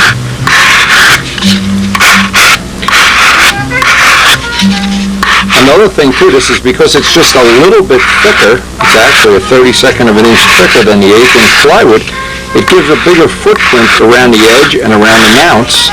So it gives you a little bit of extra footprint where this part is actually going to reside and do its work. And now I always take thin CA, let it be capillary right around the edge. What this does, it makes the edge even harder than it is with the double grain.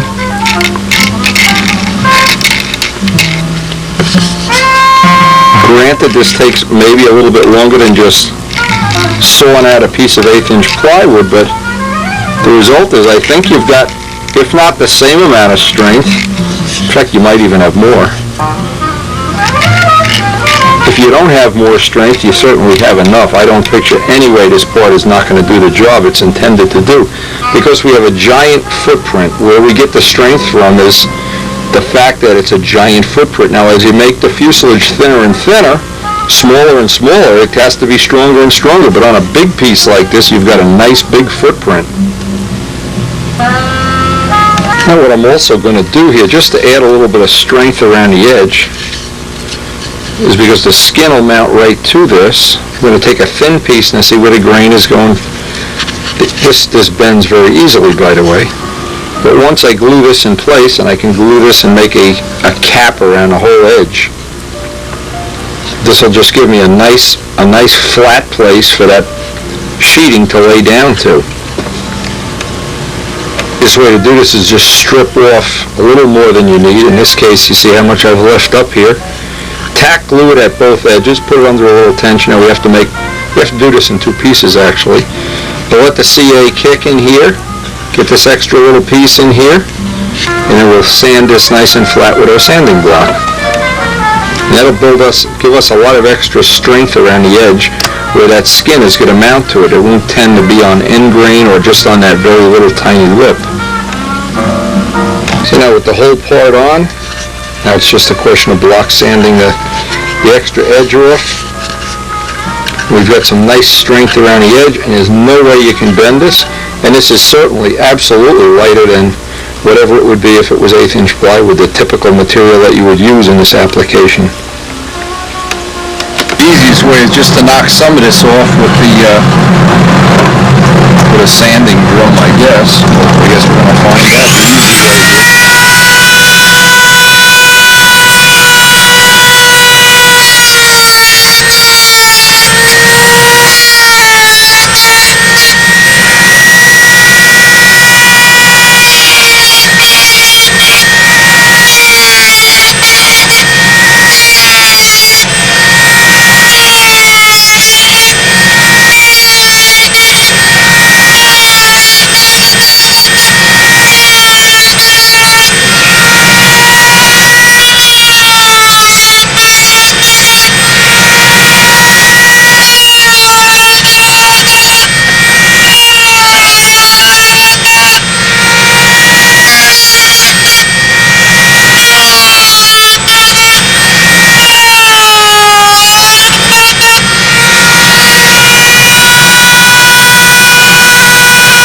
the smooth side.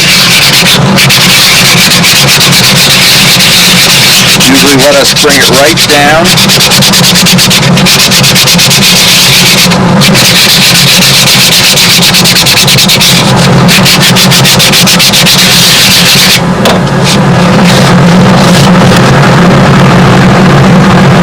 So now we've added what the material is we made this piece out of. That it's cross-grain plywood and balsa. This now should fit as the former that's going to butt up against this. And if we take a piece of 1/8 inch scrap, just to see that we're going to get a nice flush edge. Once we mold, we're going to try to mold shells, of course, or something equivalent to that, but again, we'll find out. But that looks like we've got one of these made. That's the first one. And the next step, I'll just make the other one off camera, and we have the first. This will be the first former. And I think that's just a piece you can really put in the bank, and I think that's technology that you can use if you were making an Oriental. You know, if you were making an Obler, you could replace the 1/8 inch plywood with that material and chop off a nice little amount of weight. Anyway, I hope that's good information that you can use. Now we have these excellent plans that Dave Downey drew for what amounts to be the B-25. We have all the stations marked accurately. And what Les did is he interpolated this a while back to change the shape slightly, because we have a constant section. There's more of a constant section. You can see the B-25 is more of a teardrop. The 826 is a constant section. But what will happen is where the formers are for the landing gear blocks and for the fuselage sides, they're going to be exactly the same. So what I'm going to try to do, in fact, he's got the gear bulkhead marked here, I'm going to lay out where the rest of the formers go and try to lay out that fuselage side piece next. That'll go on the crutch. I just need to lay it out. I have a little pattern somewhere here, and I know where the wing is going to come through the nacelle. And it's going to be similar but not exactly the same as the B-25. But here's what's nice is when we can take all the good parts of the B-25 and massage them so they come out to be an A-26. They're very similar. As long as we stay in that 10% rule, I think we're going to be very safe. I've condensed down many hours of fudging and moving parts around and laying out where the motor will be. We don't have the motor yet, but I know where the bulkhead will be. I know where the cowling relative to the end of the mounts will be. This is just a box, so I can lay out where the carbon tanks are going to fit.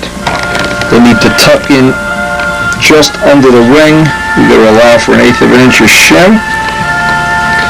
And basically, from this point, I want to lay out what will be the fuselage side. Now, I'm going to make these exactly the same. Now let me do a little storyboard to show what I'm trying to do. Now, if you look at the B-25 from the front, the engines are not sitting totally straight up and down. They cant out just a little bit. Each one cants out because of the dihedral angle in the wing, and I did that to allow for room for the tanks. Well, in this one, the wing doesn't have as pronounced of an angle. It has a more gentle angle, so I should be able to get the engines to sit straight up and down. And what I'm going to do is make both fuselage sides have the cutout for the outer side, and then the inner side, as I do it, I'm just going to relieve it little by little by little until I can line up, and Les and I will make a jig, or we'll figure some way of doing it, so that we can try to get the engines to sit completely straight up and down. And this takes hours and hours of fudging and drawing and fitting parts, but this is the challenge. This is what's more fun about it than just building a relatively simple plane. Okay, so now I have what I think is going to be a good pattern for the fuselage side. I have the gear location. I can fit my 5-inch tank right under here. And I have enough of the motor mount sticking out that I can move the motor incrementally to get nice prop clearance no matter which motor I want to use. Now the next step is to cut out that pattern and lay up the material for that fuselage side, which will be a fuselage side, but it'll actually be inside the nacelle. Well, of course, the first thing we'll do is make a copy of this, a pattern on the hard stock. And we'll get ready to cut these out of material and decide exactly what combination of plywood and cross-grain balsa we want to use.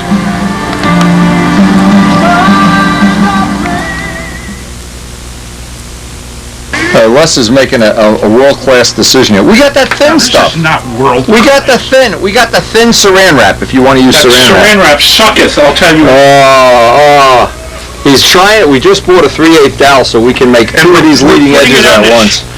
And it's not even 48 inches, not even close to 48 inches. They lied. He cut a piece off of that. How can that be? We paid for 48. When's the last time you got beat to death? Yeah, I paid for 48. You paid for 48. Listen, I'm going to the cemetery. I'm going to bring back your mother just to keep you in line. Oh boy. Just to keep you. Now I thought with him coming over here, one of the things we're going to lay out. He brought his Thunder Tiger, which we're going to use Rojet Tigers, but are basically the same thing. Same crankcase. Same crankcase, so we can help lay out the crutches here. And I got some of the formers done here. Forget this. And we're ready. We're ready to basically start laying out this material. Once Les gets done making dust out of the perfectly clean air that we have in the shop. Now you're going to make, these are going to be for leading edges, half-inch flat tail leading edges? Okay. Let me make a proper mold. Oh. We'll make it once, we'll be done. I hate to hear that. I'm going to make a proper mold stuff. I wish we had. It's a reflection on my quality. If you want to take it that way, fine. First, what's going to be our pattern for one of the sides, and we've come up with what we hope is going to be a good way of, even Les is happy with, of mounting.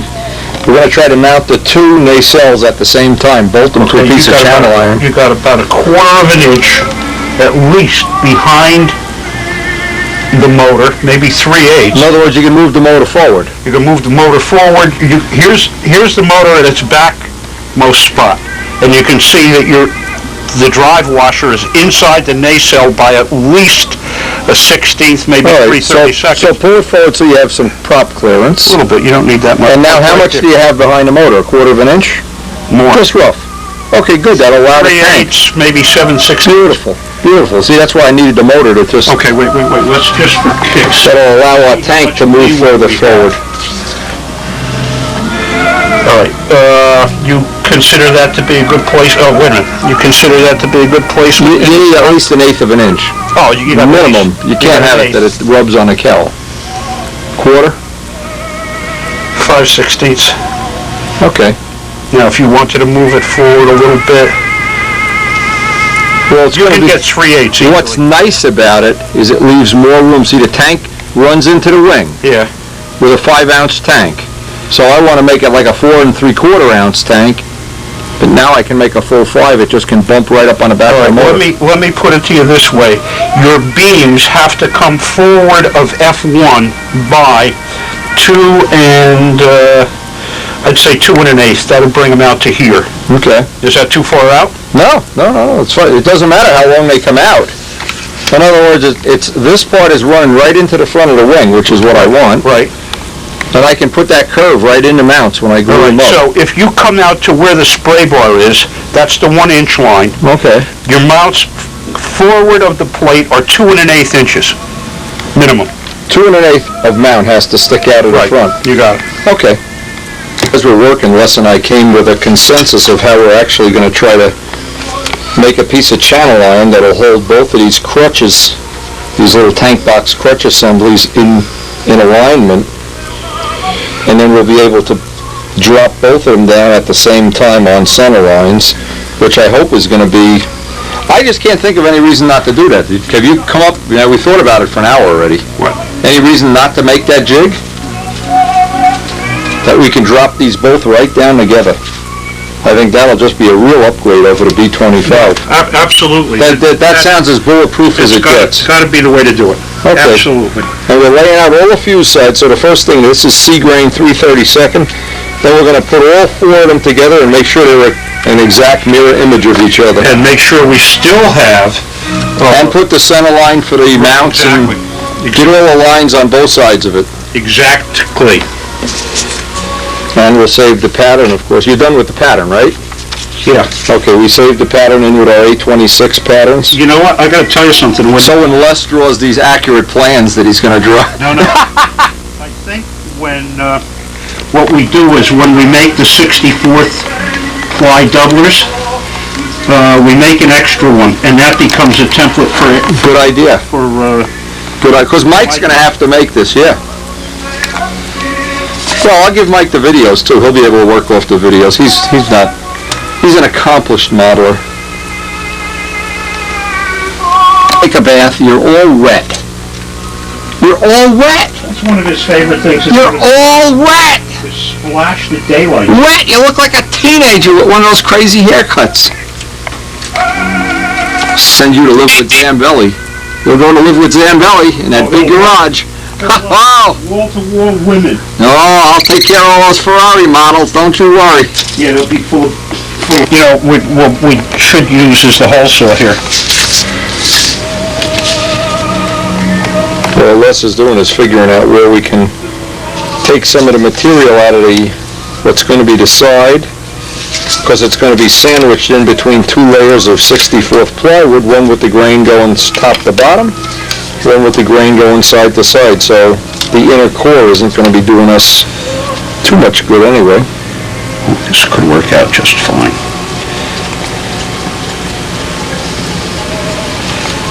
And having a circle template, of course, is a big help. Having a cutting pad's a help. And the biggest help of all is just having Les. We put him in a box and mail him out to Washington or somewhere. There you go. Okay. As soon as that's ready, I'll start cutting it out. Okie dokie. You happy with that? Not yet. Not quite yet. I don't hear those sounds of happiness that I usually hear oozing. Let you know in a minute here, dude. The two pieces that I painted. We see the cow. How's the cow look? Looks good.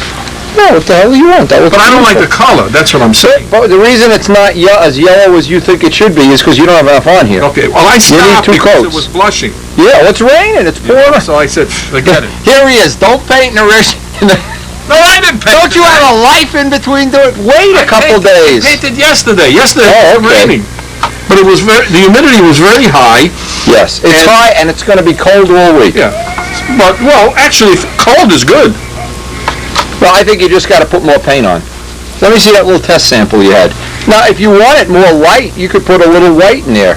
No, I don't This want is the it more light. Stuka yellow for... No, that's Cub yellow. Okay, This is the yellow that I made. but this isn't this color. Look how No, I know different it that. is. It's not. I didn't use that Because you yellow. need more. Well, what's the worst that can happen? This is your yellow. Put the yellow that I gave you in the Yeah, can that's what I'm on. gonna do. I'm gonna put it on. Put an extra coat. The worst that can happen, you sand it off. Yeah, that's But I think I like that orangey yellow more than that. this one, right? Yeah. Oh, yeah. Yeah, that's what I said. Because you want to see this up against the trees. Airplanes, the trick to do is, how close is this green to the green on your airplane, on the camo? How close is that green? That's lighter, right? It's lighter, yeah. Hold it up against something the color of your plane. A tree or something. Yeah. What else you got in that box? That's all. Oh, I thought you brought some other greens. No, these are the only samples I made. Yeah, this is almost the color of your plane right here. This is what you get here, right? What you're looking for That's is... Dunkelgrün. Dunkelschnager. That's Dunkel. You know, I was watching, Lots of grün. I was thinking of you last night. I was watching a show where they were hunting down all these old Nazis after the war. I said, man, they found them in Argentina. They found them in New Jersey. They found them in Korea. And they're gonna find in Palisade Park. We know who Rich was. The Schnugel. And you know how they I trace asked them? him, I said, what kind of music are you listening to? And he said, I don't know. I said, well, it's not Wagner. They find out, listen, you bum, they find out who's building Stuka models and they turn them into the Israeli yellow. Oh, well, you and Matt Newman are going to the can, man. See, this is a nice yellow. This is lighter than this. Oh, yeah. But this is the contrast. When you look at the drawings of You want the contrast. Stukas that had I know that. that had the camo and then the yellow, that yellow pops up, and it's right. not an Yeah. orange yellow, it's a Go over yellow by the yellow. Typhoon. Take that over to the Typhoon. That's my yellow that's on. Rich, go over by the Typhoon by where the roundels are. Is that the same color? Hold it up. Yes. Zach, well, it's from the same can of paint I gave you. No, this is my yellow. No, that's the one I want you to hold up there. Hold it up to the same color. Yeah, it's close. It's exact.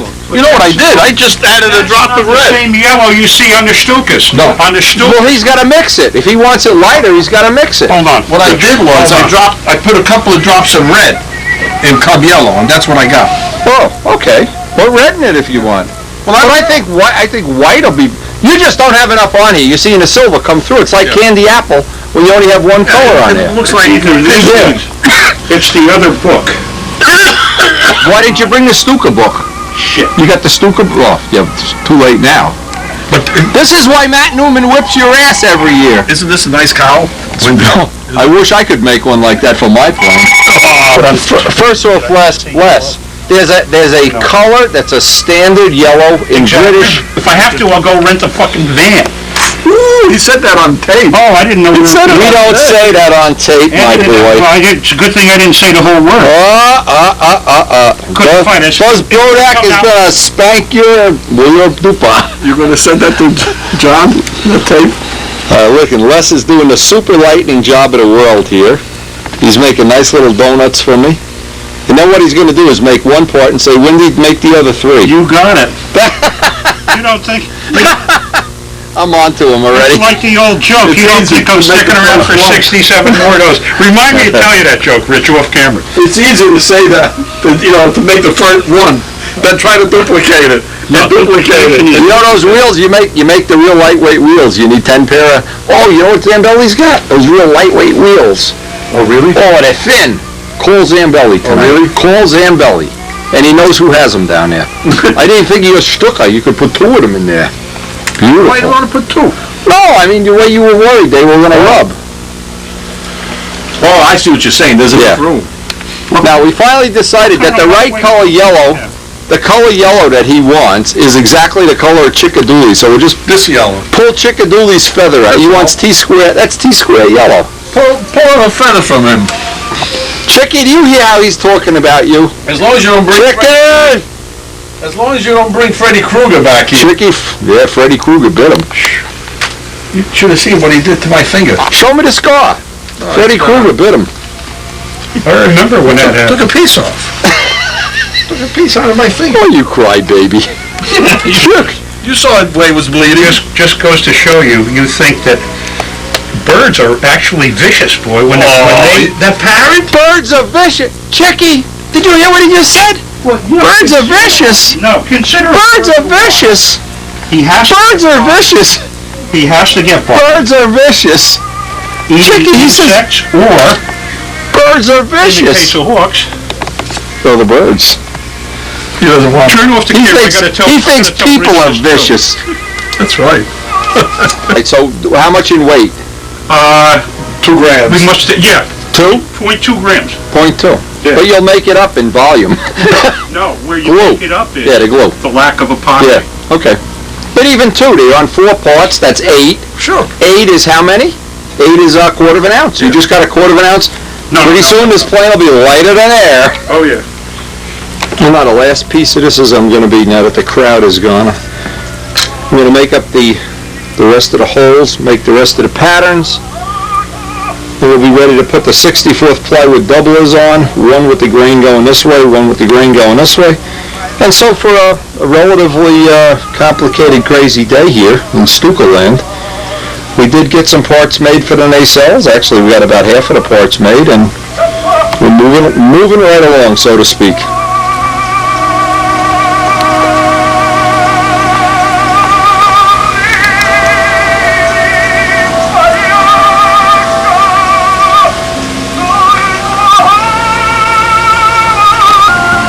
Well, the last step tonight is just going to be to laminate some 64th plywood on each side of these and put them aside to dry overnight.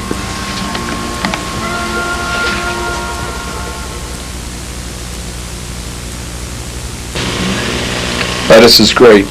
This is what makes it all worthwhile. This is a friend of mine, Jim Deutsch, D-E-U-T-S-C-H.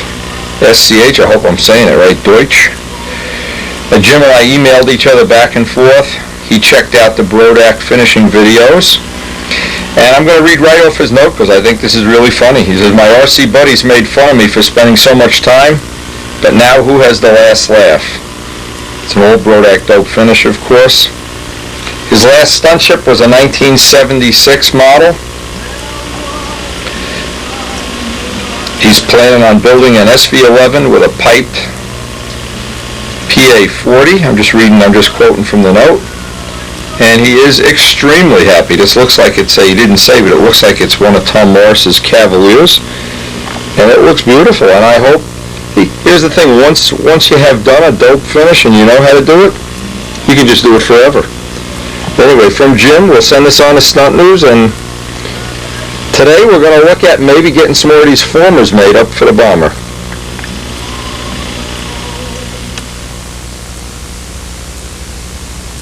Now with all these parts cut out and sanded, the next thing I wanted to do, because remember we're going to be trying to line up two motors in 3 different dimensions at the same time, I want to start with everything being exactly mirror imaged and exactly the same. So what I want to do in essence is, when you cut out multiple parts, even 2 fuselage formers or 2 fuselages, they're always out by a little bit, just a tiny amount.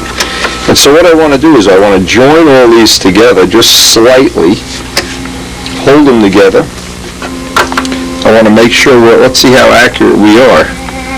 See the difference? They're off by just a little bit. Not so much that I'd get crazy, but what I want to do is make sure the next step is that they're all perfectly equal. Now a good test is, because this is roughly where this is going to go, I want to see that I have the shape that I'm looking for here. Now one of these, when we go to lay these 2 motors down, we're going to make a jig bar for the front so that both motors, both crutches are attached to the jig bar. Then line up the ring again. I'm going to have to clear that whole table to do it. And then drop both of these in at the same time. It'll be a 2-man job. But then the inner one, well, it's actually the outer one, is going to have to get a little bit of material removed to take into account the dihedral angle. But I want to start with all of these being exactly equal if I can. One of the things that's going to be critical is not only lining up the center lines so that the both motors are parallel in this dimension and not towed in or towed out. That's of course one separate issue, but one issue is we want to get the part that's going to hold, and it's a former, that's going to hold a bulkhead that's going to attach to cowl. I want to get that at exactly 90 degrees. So I want both of these dimensions to be not out by a 64th of an inch or anything, because this is going to line up. Otherwise, what would happen is if I don't get this right, and you can see how much it's out, I have to true that up. These are all little things that have to be trued up at this point. Otherwise, what would happen is I'd have this bulkhead on here, and the cowling is either going to be pointing in one direction or whatever, and what happens is then the prop shaft doesn't come out in the middle of the cowl, and it looks, something that you got to shim and shave and everything. So the first thing is I'm going to go over to the sanding strip that I have on the glass table and make sure I have both of these angles and all of these parts exactly 90 degrees. And that's going to be a critical angle up there. And this is one of the little things that if we spend some time now and get this perfect, or as perfect as we can,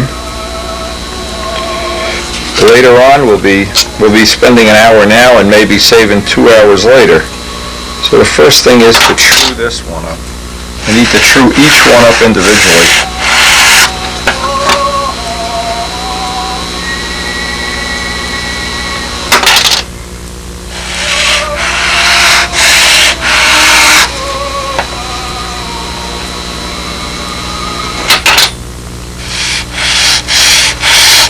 Now what you do when you want to true up a part like this too is you kind of put the pressure, I'm just exaggerating this, put the pressure on that side until you can find that you're going in the right direction and you're close, and then you can just basically, we're taking little ice shavings off now.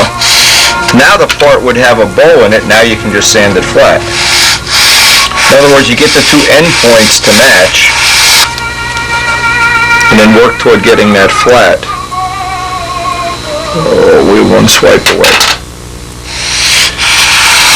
Very handy thing to have is some of that sticky back paper glued to a piece of glass, even if it's not your permanent work table.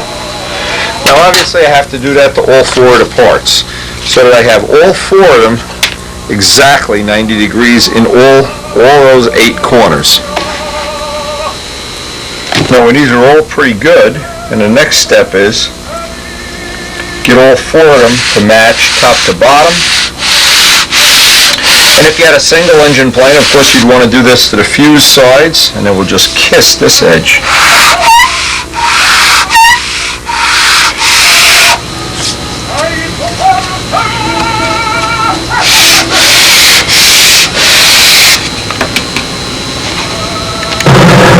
Now the other thing I want to do, now that I have all the angles hopefully trued up, and what I did, I checked it with a micrometer, front to back, and that's usually a good test that you have 2 parallel lines anyway, if they're both the same on both ends.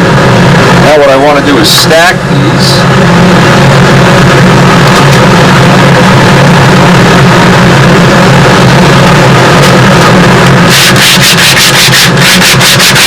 I want the parts to start out as symmetrical as possible, so I know when I'm doing the work with the jig, if I have to take 10,000ths off one side and 10 off the other side, well, I know I'll have it close. If one side goes off and one doesn't, I need to true one, or one doesn't need to be trued, I know it's a problem.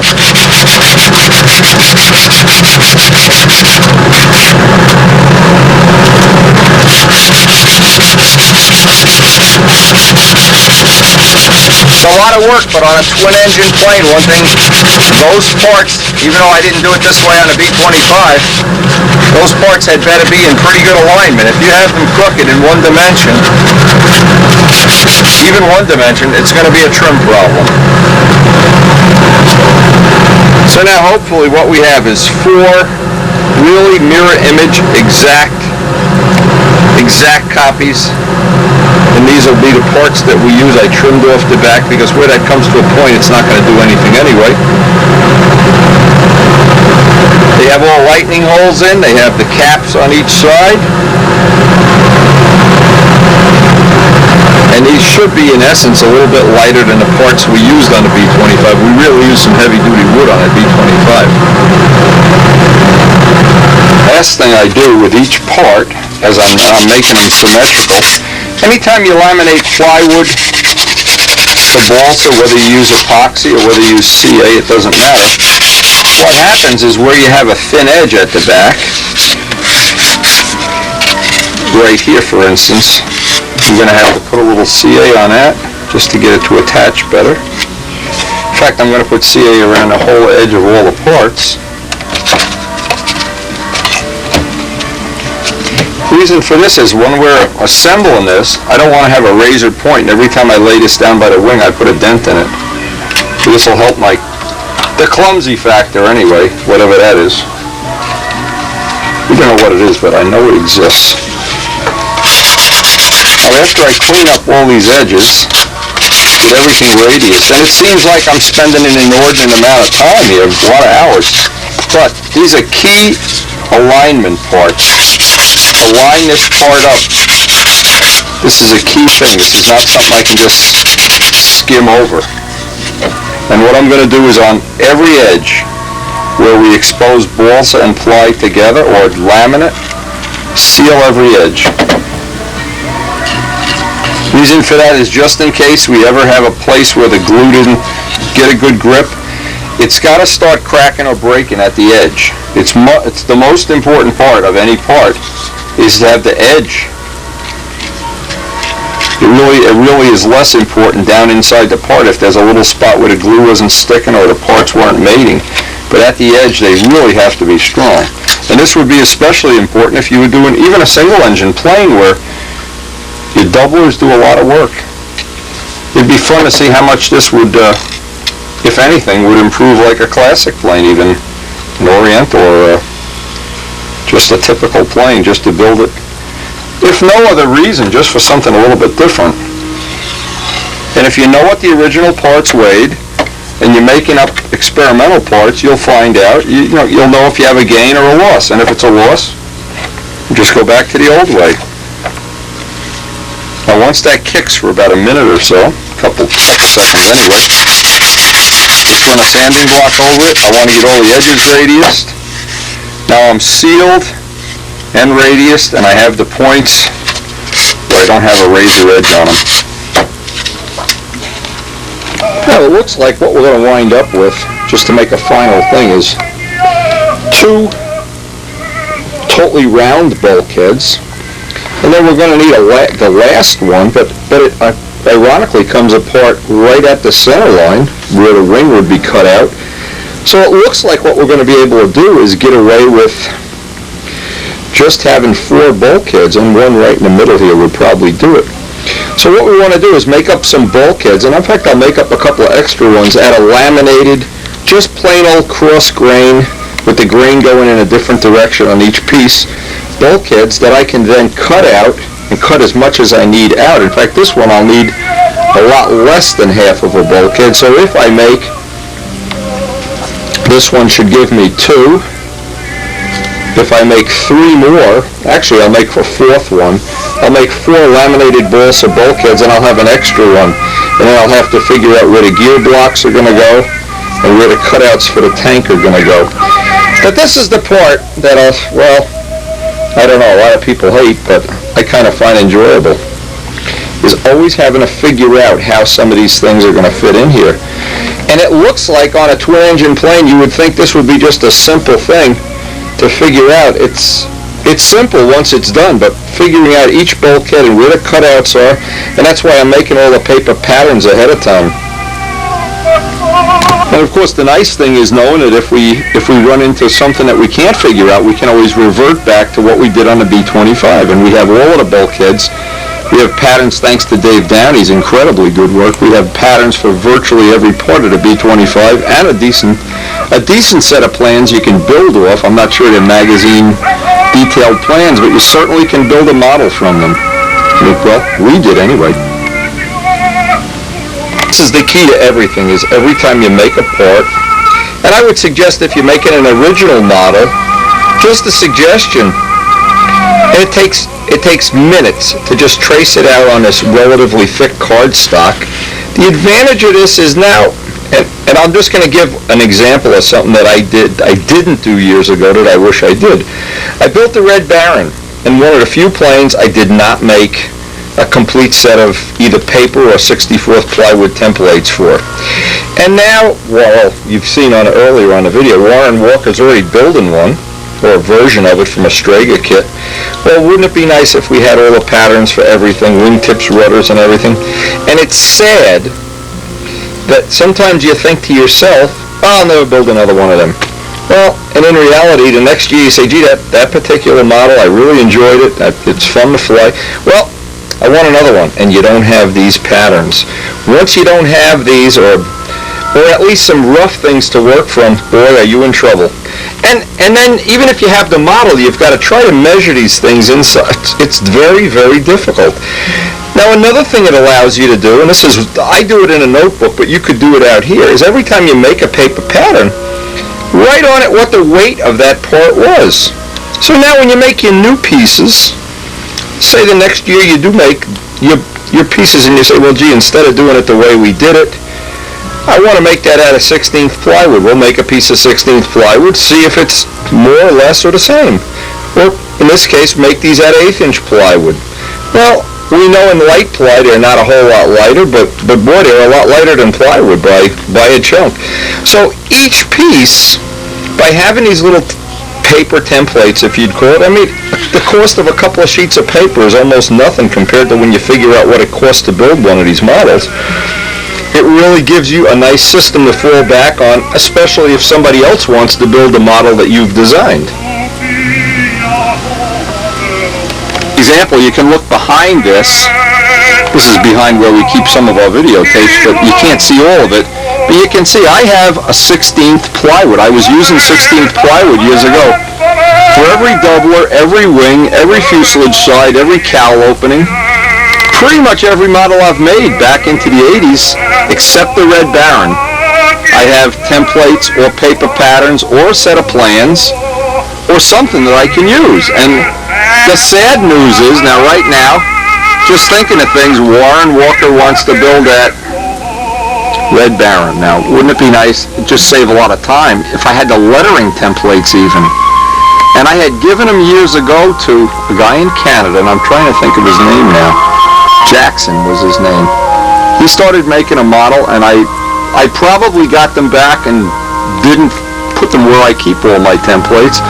So now, it's a shame, but we can't really just reach into a box and give them to Warren.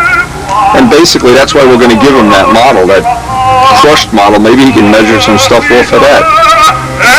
And believe it or not, that was one good flying model. That was one I wouldn't. Even Bob Zambelli loved it.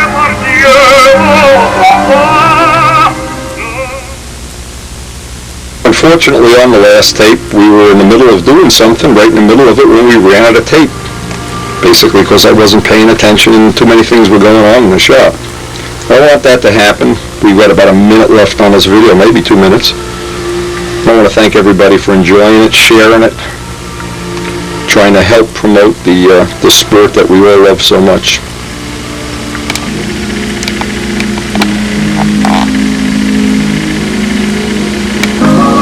In my case, I just can't imagine having a better life or having more fun doing the things I want to do and enjoy doing and sharing it with the people I enjoy sharing it with, one and all.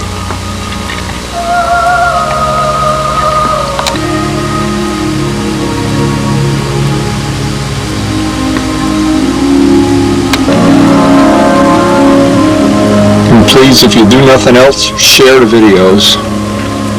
It's just one way we can all join and share our lives. And I really want to especially thank Bob Zambelli for an absolute great tour of his place and his house and his collection, his motors, his cars. He is one special individual. And one final note, we have watched virtually every one of these Mike Costello videos.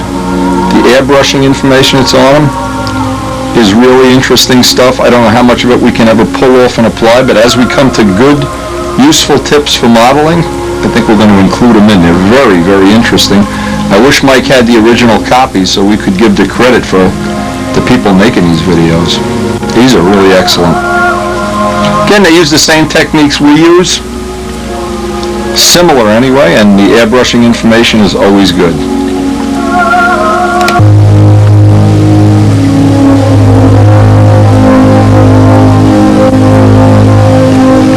Without video, I don't know how we could have ever preserved this part of our lives.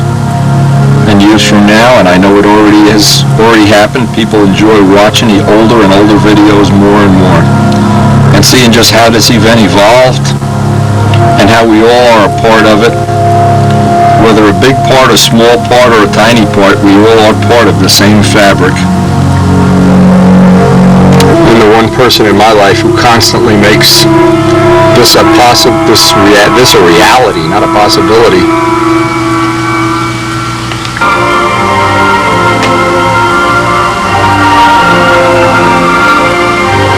And here we are in the middle of the winter. It's 10 degrees outside, and we're already looking forward to being at Brodax.